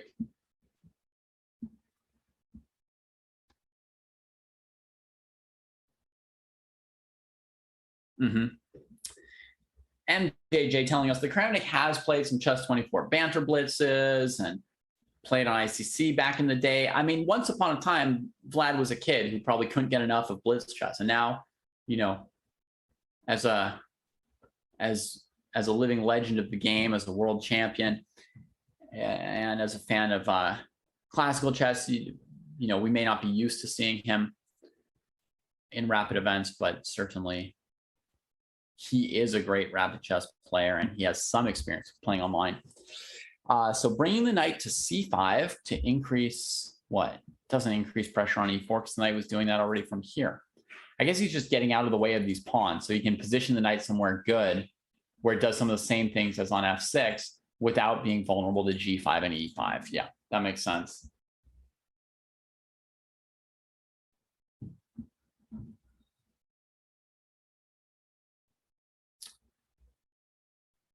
This is a very, very tense game. We're going to click on our other game as well for a moment. So versus Sevion. So really needs to score here. Probably needs to win. How is he doing? Looks like he's doing fine. The B pawn looks mildly weak, although there's bishop here. Maybe he's going to go for like C4 and knight D5 at some point. Oh, he goes knight D5 right away off the tempo on the rook. This is going to come here, though, and he'll probably have to play like C4 and allow a trade, right? The light squared bishop's good enough, and then he'll try and win the position off of grinding the rooks based on the weak B7 pawn. That's doable. White's going to have an edge for sure, even after bishop C6 takes knight. White will still be better. Rook here. He played rook B4. Here's a sneaky move. Oh, he avoids the trade. I'm totally wrong as to his intentions here. Avoids the trades. He's threatening probably knight c6, rook b6, winning a pawn. But how else is he planning to progress this game? If the plan's not c4, knight d5. Lifts the rook. We don't know what it's for yet, but we'll find out.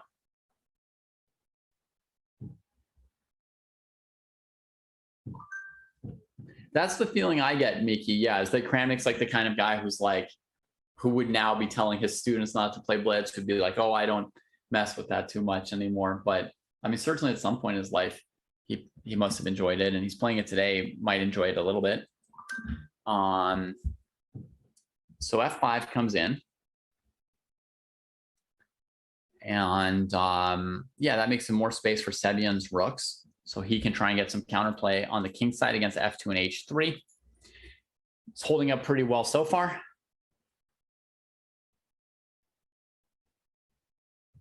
I wonder if Wesley wants some revenge, given that Sevian knocked him out of the first round of the America's Cup.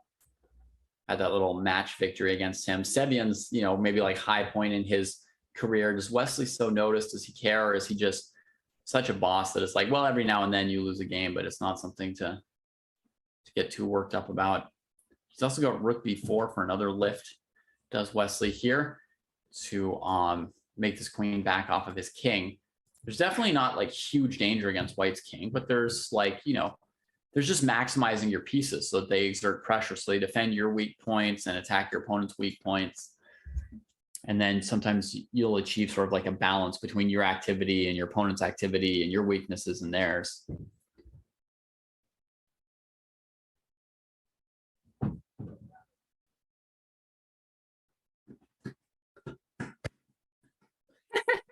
Am I here because of budget restrictions? PB asking the tough questions. Tough questions. PB, ask them some questions like, am I going to get paid for the second commentator too, since I filled all the airspace? No, I think maybe a lot of commentators are exhausted from the candidates, right? Everybody's all over the candidates. That's like, you know, people aren't used to doing 7-8 hour broadcasts anymore. And so maybe a lot of people wanted a rest day today.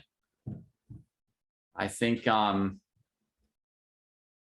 might have been the only person who wasn't worn out from the candidates. So we get a rook trade. I think Sevian's sort of holding the balance here, and I'm going to bounce back to the other game for a moment. Overall impression is that Sevian's holding on against Wesley so far, which is very impressive. Looks like we've had 2 pawn breaks in this game, so I'm just going to go back real quick and recap whatever we missed. Oh, bishop f8 is nice because it increases the rook's scope. Yeah, I like that. b5, he made it. He found the b5 break eventually. So white wanted to transfer the knight to g5 and maybe make a threat against the king if the knight went here. But Kramnik finds his moment, plays b5, e5, trade, trade, trade, trade. And bishop c6, so he doesn't trade everything off on g2. I mean, interestingly, like even if black trades everything on g2, they might be a little bit worse to the c pawn. So I guess you want to keep queens on the board now that the position's opened up. You can argue that white's king is a bit weak. So Kramnik just plays a very calm bishop c6. What's he going to be looking to do? Maybe trade one rook on d1 and put the other on c8. Or maybe even keep all the rooks on the board and play f6, e5 and try and blow open the game because of the slightly weak king of Vincent Kamer.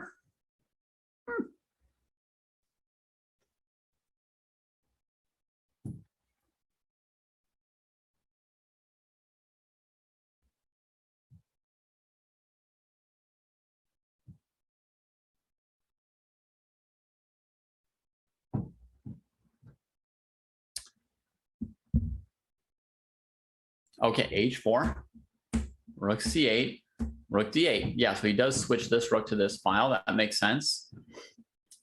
So Kramnik's mostly going after these weaknesses at the moment. Vincent wants to cramp Kramnik's king with this h-pawn a little bit. That's useful, but he's still struggling a little bit here. He's just got to be very careful about his king position. It's dangerous.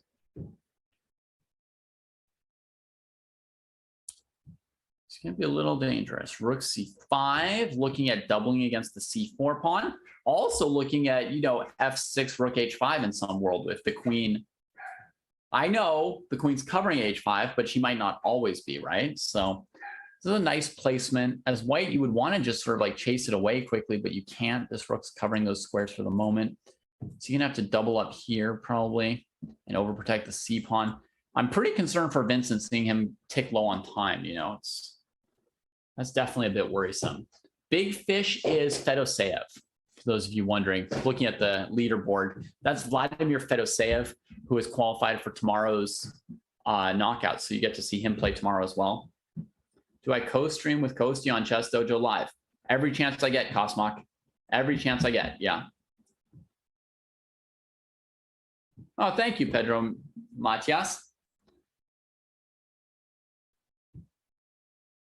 My best wishes to all our viewers in Brazil.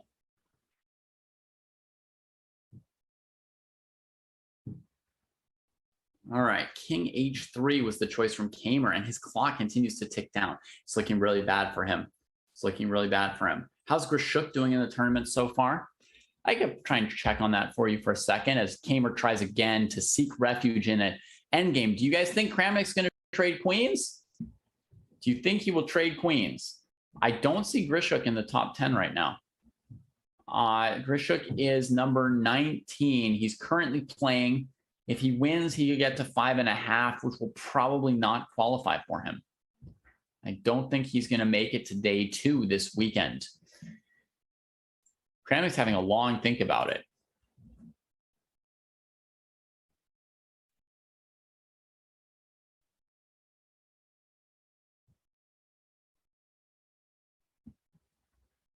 Yeah, we've got enough super GMs playing here that if we get the Berlin draw, we can just move away from it. Kramnik allows the trade. Oh my God. When I asked the question, folks, I was pretty sure the answer was no. You know, I was going to say, if you say no, you got the right answer. But he allowed the trade. What is going on? White defends the C pawn. Why is he doing this? Because he's going to play F6 and take this pawn at the end. Oh, I see. I see. Okay. Okay.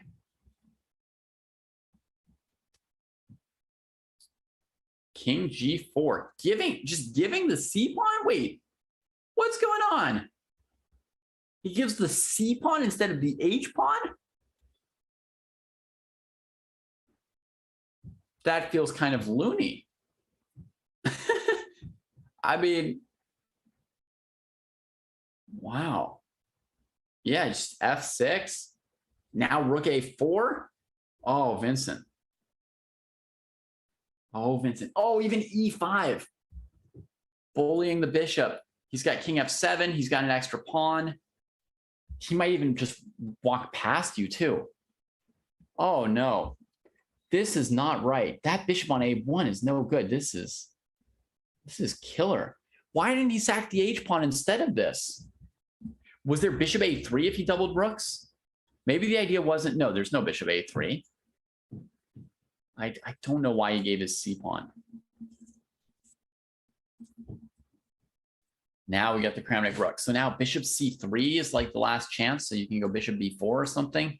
He doesn't take what I called his last chance. So his intention is to play king E6 and force the king to stay in there. But trading looks good. And then king here, bishop here. All right, the position must be easy if I'm predicting Kramnik's technical moves. Just get the king out, stop king E6. Now this is sort of a lost tempo and you're still winning this. And this bishop didn't come out yet. It's looking bad for him. Should we check quickly on Sevion, see how he's holding up against Wesley?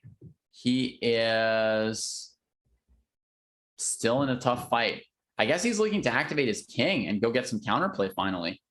Because Wesley's eventually doing something to his king side. So now we get like a racing endgame, right? This is brutal. His king can't get out of the way of the A pawn because of knight C7. Be careful with that. But throw this B pawn. Just get something moving, even if it's not the outsidest pawn.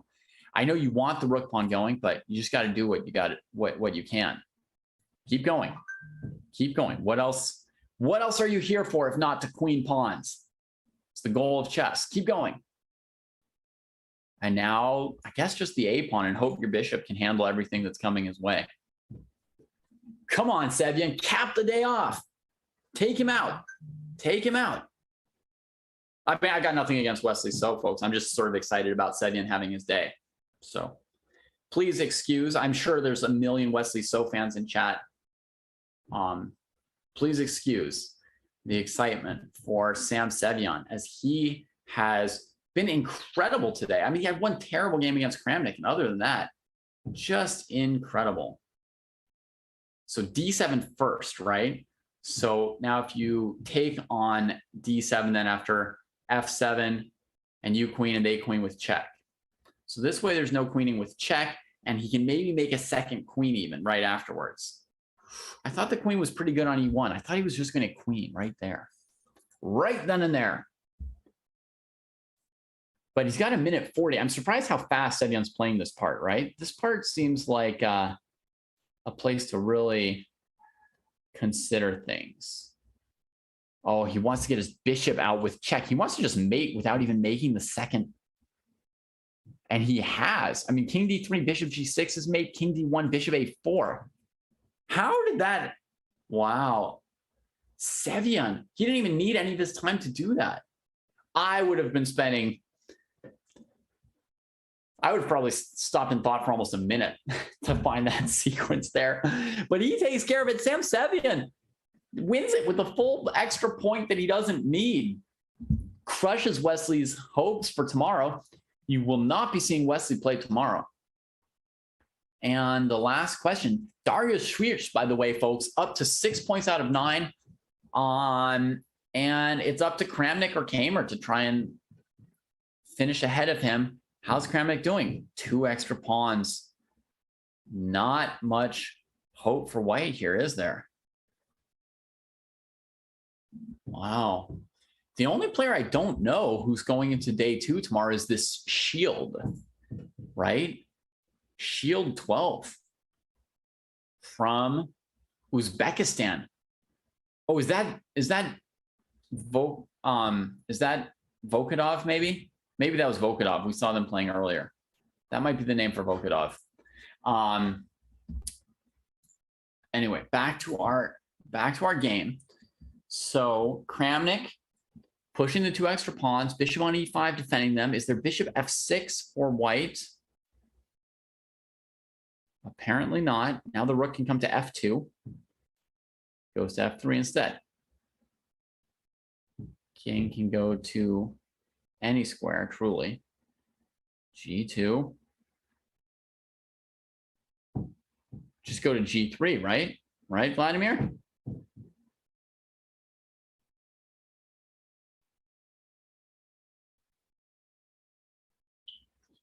Got it. He's got it. And Kamer needs to find the resignation. And then we'll have to see where the tie breaks pan out, right? Where is Kramnik going to fall with these other players on 6? We've got Serrana, we've got Dubov, we've got maybe Volkadov, and we've got Schwierz. And then Kramnik. All going to be on 6 out of 9 here. Oh, maybe Kamer's hoping that Kramnik might flag. That's vicious. Will Vlad deign to move his mouse as fast as he can? Oh, you're kidding me. I agree. I tried your online chess, and frankly, you can keep it. I know I'm not supposed to say anything against online chess. We're here doing online chess, but I'm just translating the Kramnik body language, which I'm feeling 100% with him at this moment. I mean, just resign, Vincent. Just resign. Come on. Now we don't get to see Kramnik play tomorrow, or maybe ever again if he's mad enough. What was that? All right, we're going to have to take a very quick break. We'll wrap up the tournament in just a moment. I'll be right back with you, everybody. Thanks for being with us so far, and we will have the final standings in just a moment. The Rapid Chess Championship is brought to you by Coinbase. Whether you're looking to make your first crypto purchase or you're an experienced trader, Coinbase has you covered. You can earn crypto by learning about crypto at Coinbase.com. Explore DeFi and Web3 with your Coinbase wallet. Get exclusive rewards when you spend with your Coinbase Card and much, much more. Learn more at Coinbase.com/chess and get $10 in Bitcoin when you sign up and verify your account. Check them out. Use the command sponsor or command Coinbase today and go to Coinbase.com to get that Bitcoin, baby.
And welcome back, everybody, to the conclusion of Saturday's Swiss portion of week 19 of the Chess.com Rapid Chess Championships presented by Coinbase. That was a long sentence I streamed together there with a lot of info in it. We're going to see the critical moment of this last round game that determined who the last player in the 8-player knockout tomorrow would be. Tomorrow, Sunday, same time, 8-player knockout. And here we had Vladimir Kramnik against Vincent Kamer. I did not understand why Kamer hadn't resigned. I was looking at the board. I was seeing an extra bishop and an extra pawn just easily queening and wondering why the guy hadn't resigned yet. Kramnik's got 15 seconds, which would be enough to win under any circumstance. But apparently it's taking him 2 seconds per move. And Kamer had 5 seconds against 15. And apparently the reason Kamer hadn't resigned was because he was trying to flag Kramnik, and the final move was this rook f3 check, and Kramnik couldn't take the rook in time, and Kamer supposedly won the game and we will get to boo him heartily all day tomorrow, unless he gets knocked out in the first round, which he hopefully will. He will be in the final 8 tomorrow, who you can see below me, including Sam Sevian, who had a huge day and went into tomorrow in style with a win as black against Wesley So to add to wins against Andraken and Aronian for the day. At least 3 wins against top tier super GMs for Sam Sevian as he finishes in first place today. And here you can see he will be the top seed. He will be going up against Shamsidin Volkadov, the 8th seed, and we will have Chris Yu smashing Vincent Kamer on the other side of that bracket. And you can see over on the other side, Big Fish, Vladimir Fedoseev is the 2nd seed up against Daniil Dubov. And we have Andraken, who is the number 2 season leader in the Rapid Chess Championships, going up against Alexei Sorana. We've got to say that Andraken's going to have that kind of like experience of playing the knockouts advantage, right? Because he has really been he's been grinding this event. He's been winning the money. He's been getting into these knockouts. He's got the experience. He'll be familiar with the situation, and he'll be one of the big favorites tomorrow. The seeding won't matter very much tomorrow, and I think Andraken will be one of the big favorites because of his format-specific experience here. A couple other upcoming events we want to let you know about in addition to tomorrow's knockout, which Benjamin Bach will be joining me for commentary tomorrow. We've got the Blitz Champs coming up next Saturday. Some people asked, when's our next chance to see Danny? What happened to him? What's going on in Madrid, blah, blah, blah. Well, this is your next chance to see Danny. He is going to be commentating the Blitz Champs, which, as I understand, is a PogChamps style event with football players rather than gamers. Is that what PogChamps are? Gamers? I don't know. Rather than internet people, these are like out on the field people. And so Danny will be providing commentary for that. Should be an exciting event next Saturday. Coming up just a couple days before that, that's next Saturday and Sunday, July 9th through 10th. Coming up 2 days before that on Thursday, we have the I'm Not a GM Speed Chess Championships. The match here is between I Am Eric Rosen and FM James Canty. And that will be at 10:30 a.m. Pacific. And hopefully you guys know what I'm Not a GM Speed Chess Championship is. It's a speed chess championship with a bunch of the best non-GMs in the world. That's the rule. You can't be a GM. So it's FMs, IMs, mostly IMs. And these guys are speed demons. They are really good. They will not get flagged with 15 seconds on the clock and an extra rook or bishop or what have you. There will also be a 1 second increment throughout to avoid that. For us, looking ahead to tomorrow and the knockout, we will have a 2 second increment, so we won't have any more of this bad taste that Vincent Kamer left in our mouths today. So please join me and Benjamin Bach tomorrow to watch that. Take care, everybody. Have a great day. See you tomorrow.